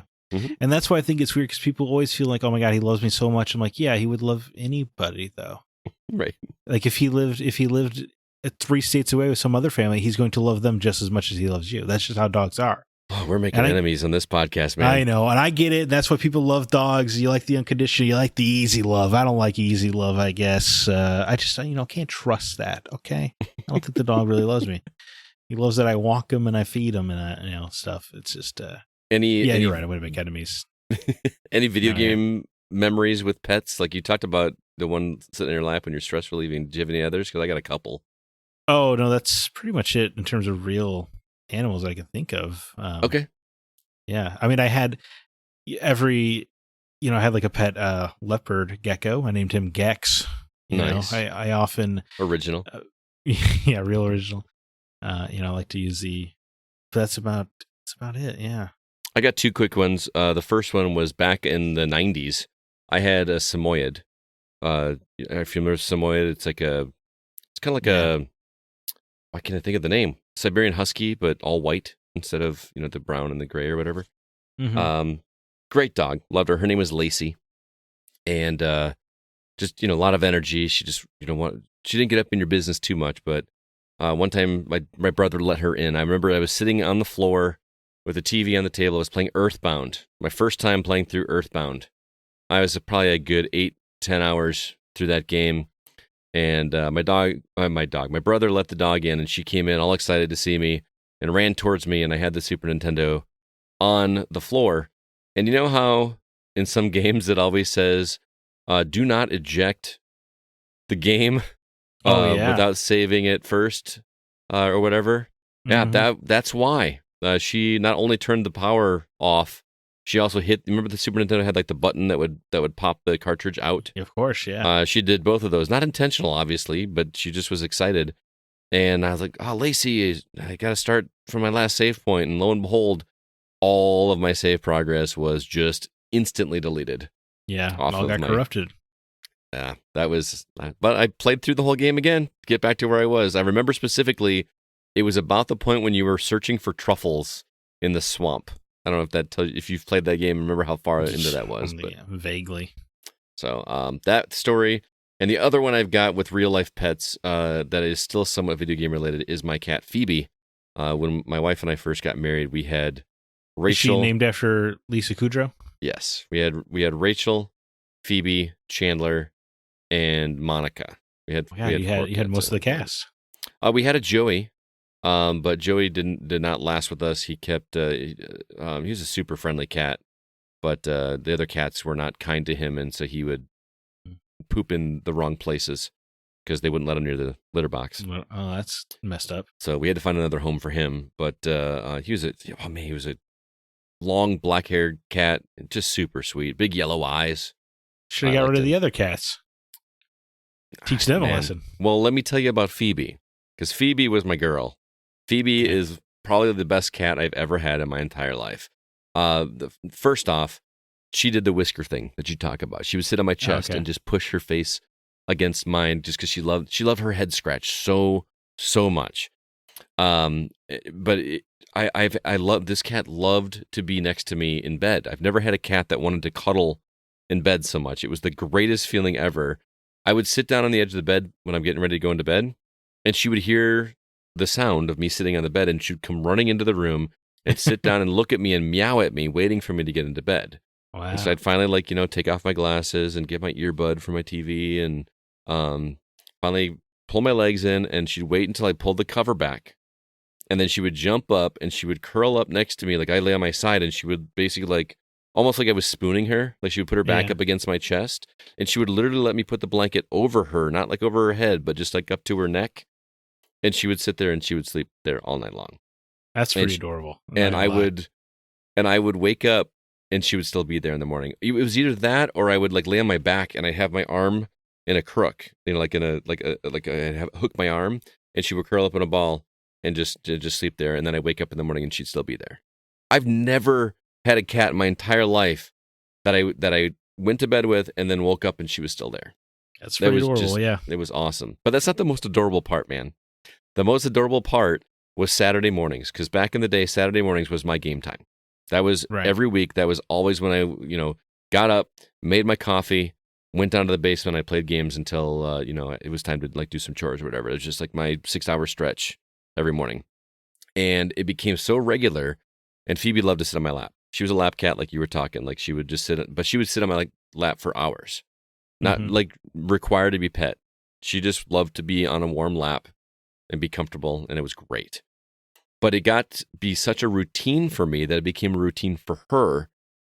And on Saturday morning, as soon as I would run the Keurig, because that was back before I had a French press, she would hear the Keurig machine and she would come running into the kitchen, and she would sit there and meow at me and meow at me and meow at me, and then circle around my legs until I finished making my coffee. And she would follow me down to the basement because she knew that the coffee machine meant that it was time for me to go down in game. Oh, okay, yeah. And she'd sit there patiently waiting for me to put a blanket on my lap, get my coffee set, get my thing, and then she'd jump up and just curl in a ball and sit there, and that'd be my gaming buddy for hours. Absolutely best cat ever. We unfortunately, she got sick and we had to put her down about 3-4 years ago, and it was a bummer. She was an awesome cat, but she was in so much pain. Yeah.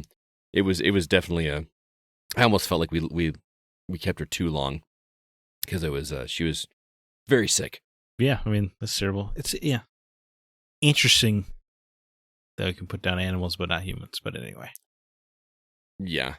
I mean, it was the doctor's suggestion. They're like, no, of course, yeah. In pain, it's not like I wanted to kill my cat, but no, I understand. It's just when humans are in that level of pain, right? We do not recommend the same thing. It's just weird. I mean, they can send a DNR, but that's a whole legality thing. But yeah, so there's a whole other topic. Yeah, Phoebe sounds awesome. She was great. Mike came to visit me. I keep talking about Mike this episode. Mike, he and I just visit each other every other year or so. And when he was here in Rockford, I had to go to work for a day, and he stayed at home and was playing Last of Us. And this is how cool Phoebe is. She didn't even know Mike, but Mike was a warm lap. So she just waited until he sat on the couch, and she just jumped up and helped herself right to his lap. And he was like, "Dude, this is the coolest thing ever." Like he's like, it's like a comfort. It's just very relaxing sitting here with a cat in your lap that doesn't need anything, would like to be pet every once in a while, and she'll bug you for pets, but if you say stop, then she'll just stop and just go and just kind of be comfortable. So, that's a great cat. Great gaming cat. So, you know what I also like about cats is whenever you cook a meal, they don't try to get a piece of it. Sure. Your cats do? Man, you're going to make fun of me so bad. They don't beg for food. But mostly because we don't offer them. You know what I mean? Right. We don't. But our dining room table seats 4, and we pull out the other 2 chairs, and either Rachel or Nessie will sit up there and just sit there, just look. They don't beg for food. Do you put their little food bowl on the? No, don't do table? That. They do not. We don't actually let them on the table. They're actually not allowed on the table. Okay. But they sit there. They just want to be pet. But they're not like trying to eat your plate like a dog would. Right. But Rachel actually will paw you. Like she'll. Oh yeah. No. Like I guess I stand corrected then. And then it gets really aggressive. She'll go 2 paws. It's really hard not to pet a cat when she's clearly just being cute Wants and it. adorable. Yeah. So What about video game pets? You got any affinities for fictional pets? I mean, I'm shocked that nobody else mentioned this, and it should come as no surprise. I'm going to say Epona from Oh, sure. Ocarina of Time. What a loyal horse that met you for a few hours, Yeah. and then Is ride or die. then 10 years later remembers you and is still just loyal to a fault. I mean, you don't get much better than that. Yeah. Bloodwing from Borderlands was okay, sure. if you were the hunter character in the original Borderlands, I think it was a hunter character. Yeah, I think it was Mordecai. Mordecai, yeah. That bird was awesome. I used that. That was one of the greatest powers. Just swoop in and attack, and that screeching eagle sound it made whenever he attacked was really cool. Yeah. I don't know if this one counts. Is Yoshi a pet or is Yoshi a friend? I think it depends on the game, right? How? When is Yoshi? Because is he a pet in Super Mario World? Because if he's a pet, then you're also murdering them to get extra boosts, extra jump range. Yeah, there's that video I've seen online where Mario turns around as he jumps off Yoshi to get to the go, flips him 2 birds, and then Yoshi will remember that. Yeah. I mean, I don't know. I feel like Yoshi was a pet in Super Mario World, but then I would lean more pet than friend, but he's also capable of playing Mario Party and sports.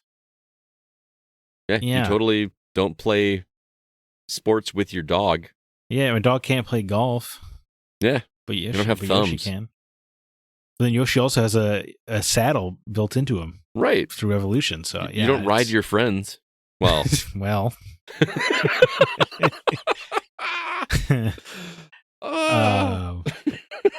Yeah. But Yoshi, like I said, it depends. Oh, I had 2 more. And this one is just because it's funny, and I know I've told this story before, but anytime I get an opportunity to tell this story, Secret of Evermore it was an RPG where you had a dog, and you get to name the dog. And the only reason that I love that dog is because I was playing with my friend Tim. And my friend Tim, for whatever reason, decided to name his dog Butt Nugget.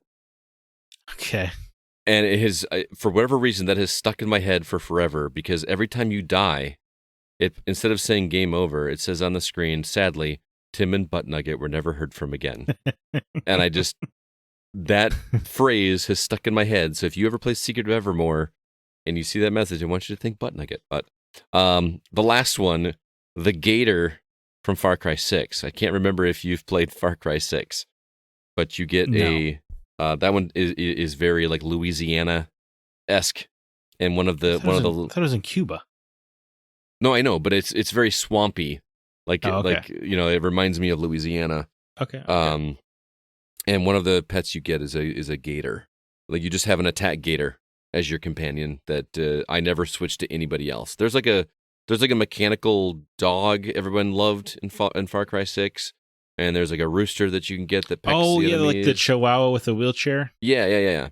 And that was just, he's super cute, sure, but he's not a gator. I mean, like, dude, if you could have an attack gator, wouldn't you doesn't that just sound super rad? I do kind of wish I had a gator, yeah. Yeah, that you could just like command to go attack things. Like when you're doing a stealth mission, you just send out your gator. They don't know he's yours. I just love that you could have an attack gator. I did always want a violent pet, yes. Yeah. Like a murderous, like a snake I could sick on people. So those are the ones I had from games. Did you have any? Yeah, well, I needed to give a quick shout out to Casca and Mona, my horses in Red Dead. They got me through that adventure. And that game is cool because you can brush them and feed them and stuff. You become very connected to your horses. There's bonding. Now, is that the name you gave them, or is that? Yes, yeah. Okay. This is a joke for Berserk fans, but I name all of my first video game horses Casca because they're both potatoes. You'll understand that if you're a Berserk fan. Okay. Yeah, no, that's for them. But I got really attached to Casca in Red Dead 2 because of how much time you spend with your horse, and I never lost a horse, so she was with me the whole time. And then Mona was my secondary horse later on for some side stuff. And then I needed to give a shout out to Aggro while I'm on horses, because I do love horses. So a little shout out to Aggro from Shadow of the Colossus. who was your only companion in that game. Yeah, literally. And he is that horse is ride or die, man. All the way up to the every Colossus who plays a role, and then there's bosses in that game where you need aggro for them, which is super cool.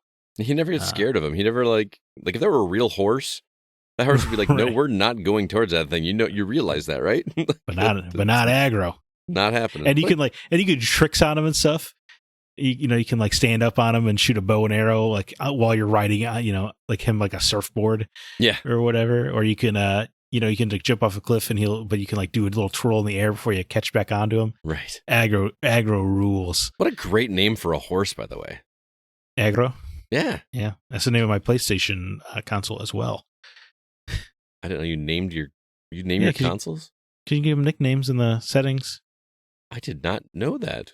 Oh yeah, my PlayStations my PlayStation consoles are named Aggro. My phone is named Mono, and then my Vita is named Wander, all after Shadow of the Colossus characters. So wait, like instead of just calling it like Scott's iPhone, whatever. Yeah, is that what you're I talking about? I changed it to Mono, who's the name of the girl. Oh, Yeah, I've just never even like. I don't. It seems like a no-brainer that you would obviously be able to change that. I've just always gone with whatever the default was, and just Like Scott's Scott iPhone? Clark's Yeah, I don't know. I guess I'm a dork. I mean we both are clearly, but I just Yeah. now that I know that I'm gonna have to. I'm just gonna have to like. What am Think I of gonna a name cool my nickname. phone? Well, I think Mono is funny because it's a funny name for a girl in general, but it's also a funny name for a phone because it's in stereo these days. But That's funny. Yeah. yeah, You know, and then my Vita was named Wander because it goes took with it you with everywhere. Yeah. Yeah. It's funny because like when I was a kid, my dad named his cars, and I don't mean like in a loving way, like this is Cecile, my hot rod, or whatever. You know what I mean? The It's one not and like only my baby. no. He named his cars after the person that he bought them from. So like Oh, the guy I remember the car's name was Roman. The guy's last name was, or maybe it was his first name was Roman. So he called the car Roman.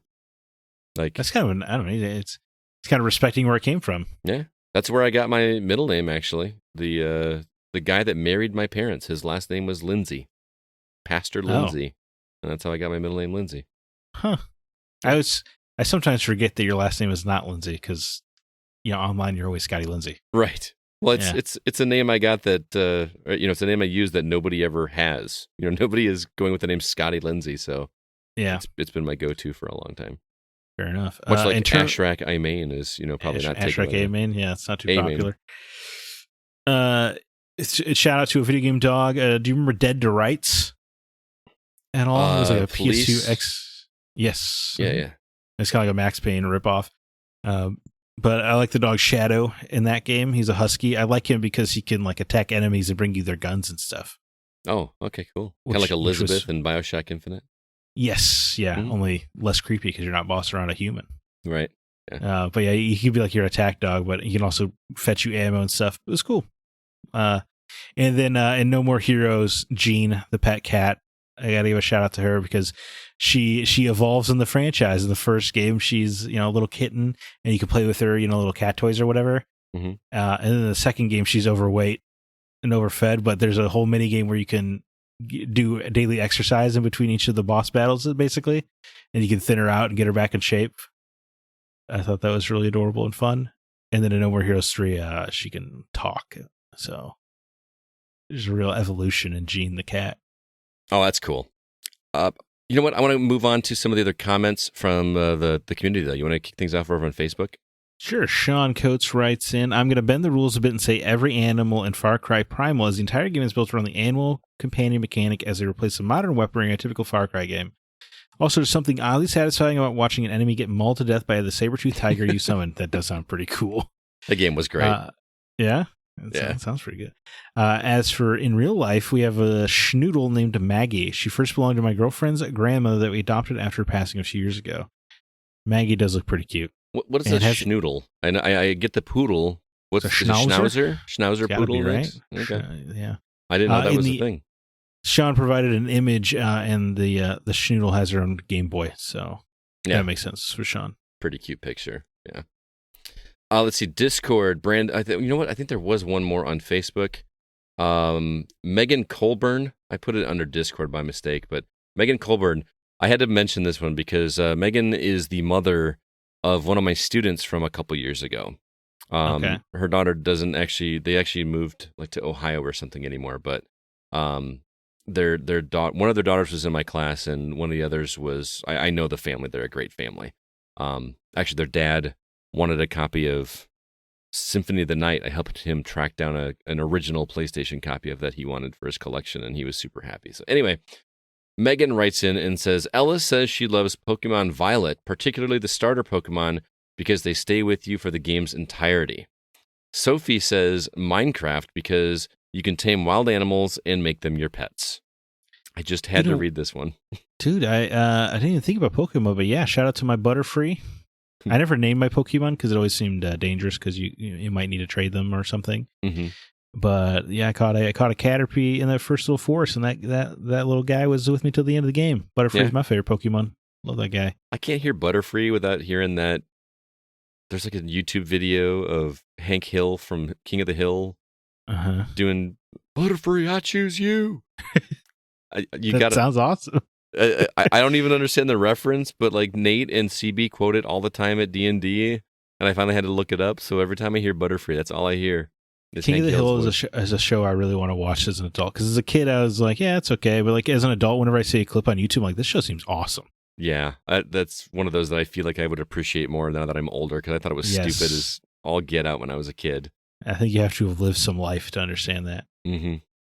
Isn't that the Beavis and Butthead creator that did? Yeah, Mike Judge. Yeah, and was Office Space. Office Space. Yeah. So anyway, shout out to Ella and Sophie. Sophie was the one that was in my class, but Ella, they're both awesome students and they're a great family. So, had to give them a shout out. You want to read Brandon Lloyd here? Yep. Dog meat was best. Boyo, dog meat is cool. Roach is the best horse you need. I'm going to go with the Interceptor from FF6. He was constant. He was constant with Shadow and led them to Shadow multiple times in the game to save him from dying. But he also knew Realm was Shadow's daughter, and the only times he disobeyed Shadow or hesitated was when Interceptor saved Realm in the burning house when they were leaving town as he looked back at Realm. Am I spoiling this? Interceptor was loyal and protective of his two people, and it was sad at the end when Shadow ordered him to leave at the end of the game, but I know good Boyo went to be with Realm. My bad if you haven't played a 30-year-old game, LOL. Hey, as long as it doesn't have a 7 in the title, it's okay. Apparently. I've got to change these rules. I got to use some kind of executive decision-making. No, but what a great name for a dog, too. Interceptor. I just thought. Yeah, that is cool, yeah. Because Shadow is a very common name for a dog, obviously. But right, and that's what I think the character's name was... Shadow was like the ninja-esque character in Final Fantasy VI. You're right, yeah. And then Interceptor was his dog. It reminded me of a Doberman. That's what in my mind, I pictured him as a Doberman, but we got to go back and finish that game, dude. I should do it. Well, I do want to pick up the Pixel remasters, but I feel like I got to import it from Japan to get a cart. Oh, that's right, because they're so stupid expensive. Or you could just buy it but digitally. only here, not in Japan. But will a Japan cart work on it here? It does, yes. Well, yeah. Oh. Console's region free now. Oh, boy. Okay. And they have English text in the Japanese release, so I should just import that, get it over with. If I want to pay $75 for a collection, I'm going to have it be something I can own. Well, it'll go on sale digitally at some point. It'll go on sale physically at some point. Yeah, that's true. Mark Szymanski says, favorite is Sniper Wolf's dogs from Metal Gear Solid. There's a part where you can punch Meryl, hide under a box, and a dog will pee on you. Her dogs stop attacking you after that. Honorable mention, the ghost dog from Luigi's Mansion 3. Largely useless, but I love the game that the dog was fun. But I love the game and the dog was fun. There we go. We have a Pekingese Shih Tzu, a Pikachu, named Pebbles. We also have 2 cats. My daughter has a bearded dragon. That's interesting. Did I pronounce it right, or is it Shih Tzu? I just feel like I'm swearing. I always said it was a Shih Tzu. I thought it was a Shih Tzu. Mm-hmm. Yeah. That's what it is in Ace Ventura, right? He's got to rescue a Shih Tzu? Yeah. But I guess Ace Ventura is probably not a good reference point for real animal knowledge. I was going to say, that's your barometer for like... He was a pet detective. Do you know the dolphin? Does he call you at home? Dude, oh god, that movie's so good. Dude, Sniper Wolf, that first Metal Gear Solid's so clever. They get a pee on you to get their scent so they don't attack you anymore. Mm-hmm. That's good. That's so good. Alan Sheck writes in, played this game a lot when I was a kid where you trapped animals and forced them to fight each other. Though clearly sadistic, it was a lot of fun. But enough about Pokemon. Possibly my favorite video game pets were the KO and Sonic Adventure 1 and 2. Honestly, there was a point in that game where I had beaten everything. The only reason I was continuing to play was to get more items to bring back to my Chow Garden. Is it Chow or KO? Because they're chaos. It's chaos. Anyway, I don't know exactly how it worked, but it really felt like they were raising them, could affect their personalities and teach them new skills. In real life, I have a gray ragdoll named Lucy. She is the softest and ugliest cat around, as proven by the picture he sent in. Mm-hmm. Unfortunately, it's hard to play video games with her on my lap because she always tries to bat the controller out of my hand, so I will be free to pet her. That sounds... By the way, that picture he sent of Lucy, the cat's name? Yes. Looks strikingly similar to Phoebe that I talked about earlier. Okay. Well, I guess there's something about gray ragdolls that just love being cuddlers. I don't know if it's ragdoll. I was told she was a Maine Coon, but I don't know cat breeds well enough. But Phoebe would curl up in a ball just like that, with the head kind of like rolled over. Like, how in the world is that possibly comfortable? Yeah, it is for them. Yeah. He's right. The KO were cool because if you use because you could raise them as both the good guys and the bad guys, but if you raise them as the bad guys more often, they would grow little devil horns, or if you're the good guys, they would grow little halos, and it would unlock these secondary gardens. So there was the one garden that was neutral, but then you could unlock 2 additional ones. But there was one that looks like it was basically hell, and had a pool of blood you could teach them to swim in and stuff. But yeah, it was pretty cool, and they would gain attributes based on. You would give them this DNA stuff you got from animals, but depending on if you gave them a bunch of cheetah DNA, they would have faster speed, but also they would develop tails and spots. So it was a pretty cool little mechanic. I don't know what it was doing in the Sonic game, but I did play, and I spent an awful lot of time there because you could compete them against each other. You could send them to school. It was a whole ass game just stuck in the middle of Sonic Adventure 2. Wow, that's interesting. They were great. So to me, they were less of pets, though. They felt like kids that you were kind of brutally raising to fight in race, but hey, it is what that's what they do over there. Yeah, pretty much. Yeah. Drew Ross says dog meat from Fallout 3 and 4 was my ride or die. Only traveled with him. Also, your dog in Fable 2 and 3 was a great companion. I hope they bring him back for Fable 4. If Chris Behrensmeyer were here, he would be saying dog meat. There's just no way that wouldn't have been his Dogmeat. answer. I think Dogmeat's in Fallout 2 as well, but yeah, Dogmeat's that's a Fallout staple, man. You always gotta have Dogmeat. Mm-hmm. I liked I liked the Valentine character in Fallout. Nick Valentine 4, I believe it was. Nick Valentine was the robotic detective. That was Android detective. He sounds cool. Never did play Fallout 4. Man, if you like Fallout 3, it's not as good, but it's solid. Again, I think I would play New Vegas between the two, but it is what it is. The dog in Fable, I did not care about. I don't even remember there was a dog in Fable, to be honest with you. See, we're terrible people. We're the only 2 gamers in the world that don't care about that Twitter account of Can I Pet the Dog? Can I pet the dog? I don't care. But it's such a marketing point now. They're like, yes, you can pet the dog. They'll do a gameplay overview. You're like, in Spider-Man 2, you can fly through the air at web-swinging supersonic speeds. And don't forget, you can pet the dog. Yeah, I'm to the point where I get annoyed when I'm playing a game and it gives you the option, press X to pet. I'm like, why? Whenever a game has a trophy or achievement, it's like, yes, you can pet the dog. I do get annoyed. Yes. Yeah. Unreasonably. It shouldn't bug me, but I'm like, it's so obnoxious. We're going to get so much hate mail this week. I really do love animals. Yeah, I'll get a little bit of hate mail. Fast forward 30 seconds if you don't want Fable 2 spoilers. But at the end of the game, when they make you choose, your dog gets shot, but you can bring him back to life or save your family or whatever. Yeah. I was like, yeah, that dog's got to go. Adios. I don't care at all. That's funny. You talked about the Mario RPG was the first game you rolled credits on. Fable 2 is the first game I remember getting all 1,000 achievement points. Really? Mm-hmm. That's pretty hardcore. And you don't even remember that there was a dog. Nope. That was all about the points on that one. I do love the first Fable, though. The first Fable is great. Big fan. Slashman writes in, Blob, all the way from Babylonia. Blah, blah, blah, blah, blah. I thought it was Blobonia. I don't remember the L being in there, but I could be misremembering it. Blobonia. A Boy and His Blob was such an amazing game to play when I was in 4th grade. It was an adventure I've never forgotten, even after all these years. Yeah, that's a real boy and his dog kind of story, which is good. It's cute. It's a cute game. Then there was a remake on Wii. Yeah, it was excellent. It didn't have a hug button. That's all the button did was. Yeah, I think so. Yeah. Blob. Reminded me of the Maw. Remember the Maw? Oh yeah, Dude, that game that was their game before Explosion Man. Yes. Yeah. What was the developer? Oh, dude, I don't remember. Are they still around? But wasn't that like a Games with or a Summer of Games game? Yes, back when they used to do that. Remember that's how video games used to be released. That 4 indie games coming out in a summer was considered a big deal. Right. Yeah. That's why you can't even do that anymore because people are like, so? Right. There's 4 indie games released today. Yeah. Yeah. Logan Honigford says, I don't play many games that have pets, but I have to say that the Palicos and Palamutes from Monster Hunter are my favorite game pets. I have no idea what that means, but I'm sure that Jacob Gunderson knows because he loves the Monster Hunter, man. Yeah, they're like your little cat buddies. I thought they talked and stuff though, but I guess maybe I'm wrong because I thought they like work with chefs and stuff.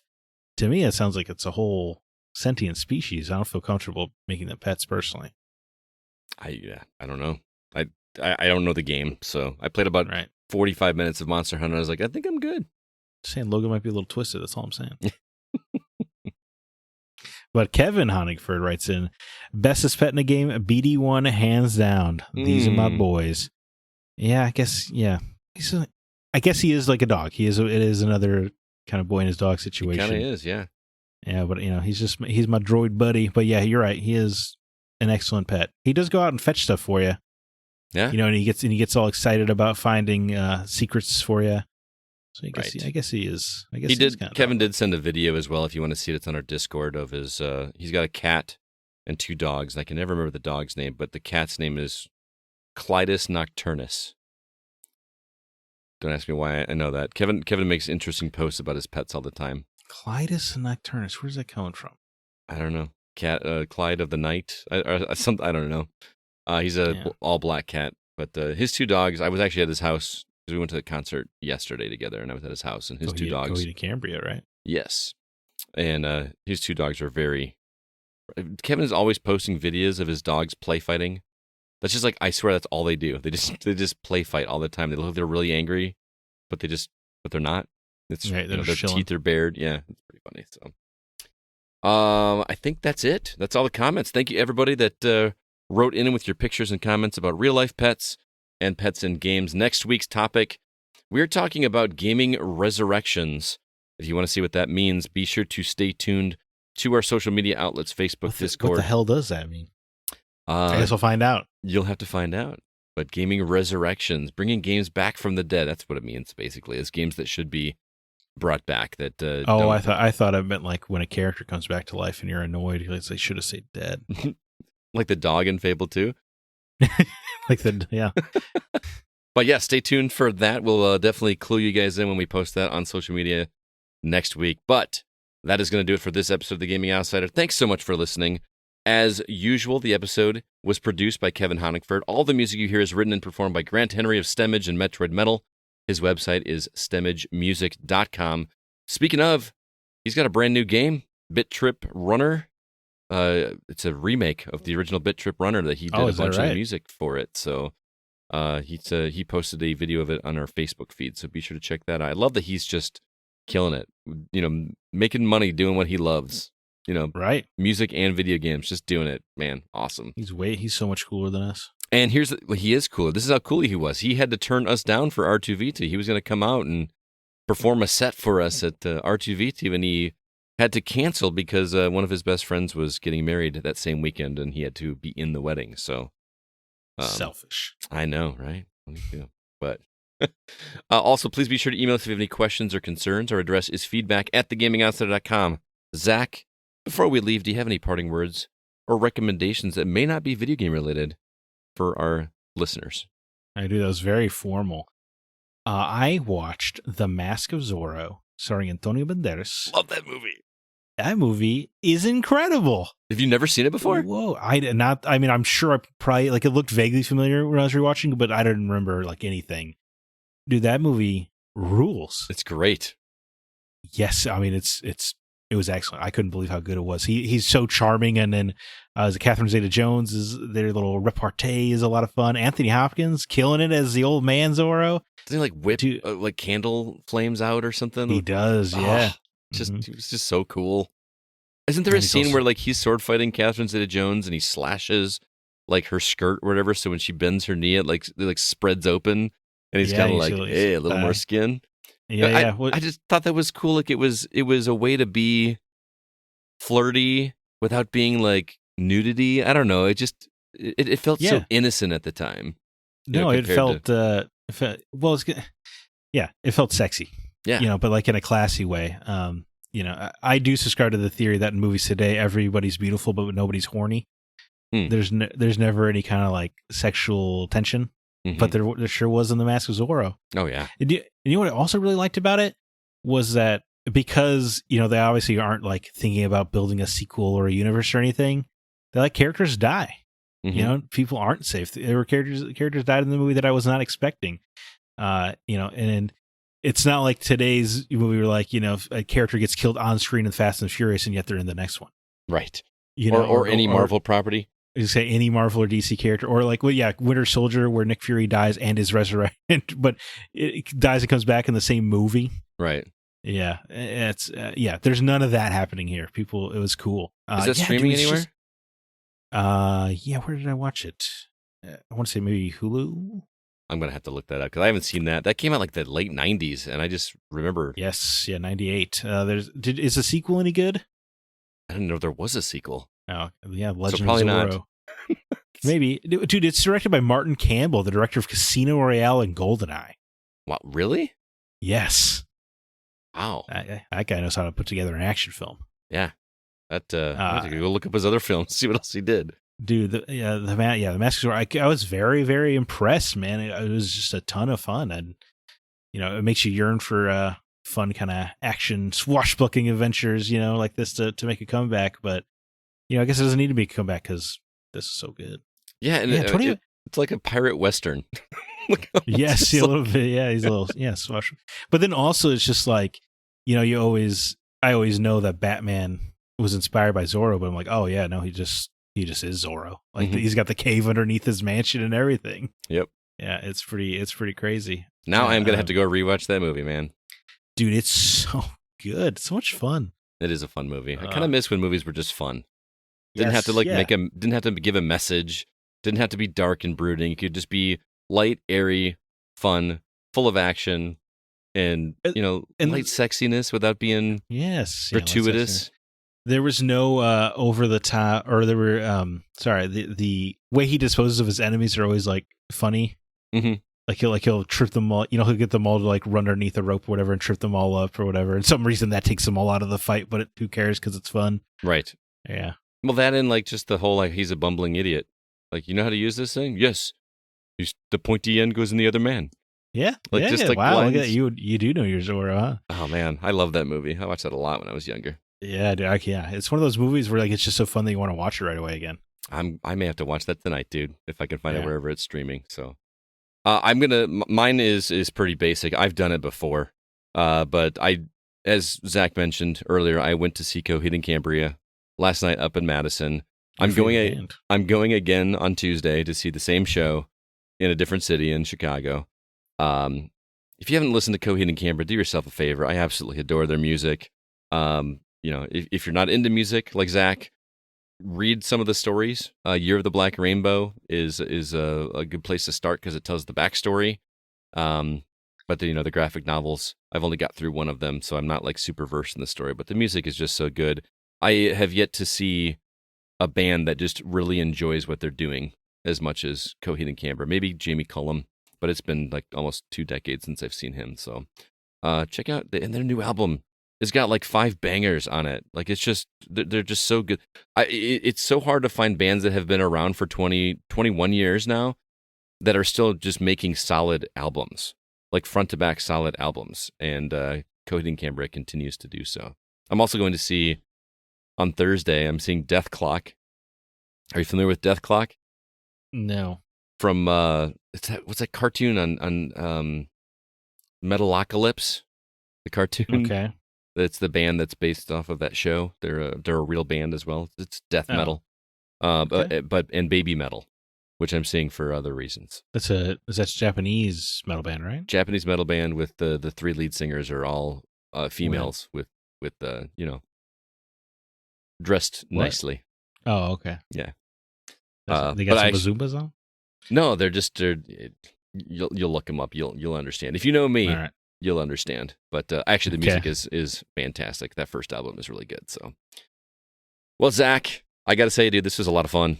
As much as I miss Alyssa, and as much as I miss CB, it's kind of fun to go back and just chat with you. And right. Well, it almost felt with the directs and the state of play. It almost felt like a little E3 episode. Yeah, like a little mini E3. We should do this more often. Maybe do a little. We should just do a Patreon episode just off the cuff like we did before we started recording stuff that we can't say on the regular podcast. Because that was a fun conversation. Yeah, we had some fun stories before the show today. Yeah, little risque, little rated R stories. But yeah, stay tuned for that. Maybe. Who knows? No promises. Well, everybody, thanks so much for listening. Until next week, I'm Scott Clark with Zach Parkerson, and we are The Gaming Outsider. And remember, there's no such thing as a bad game, just games that aren't for you.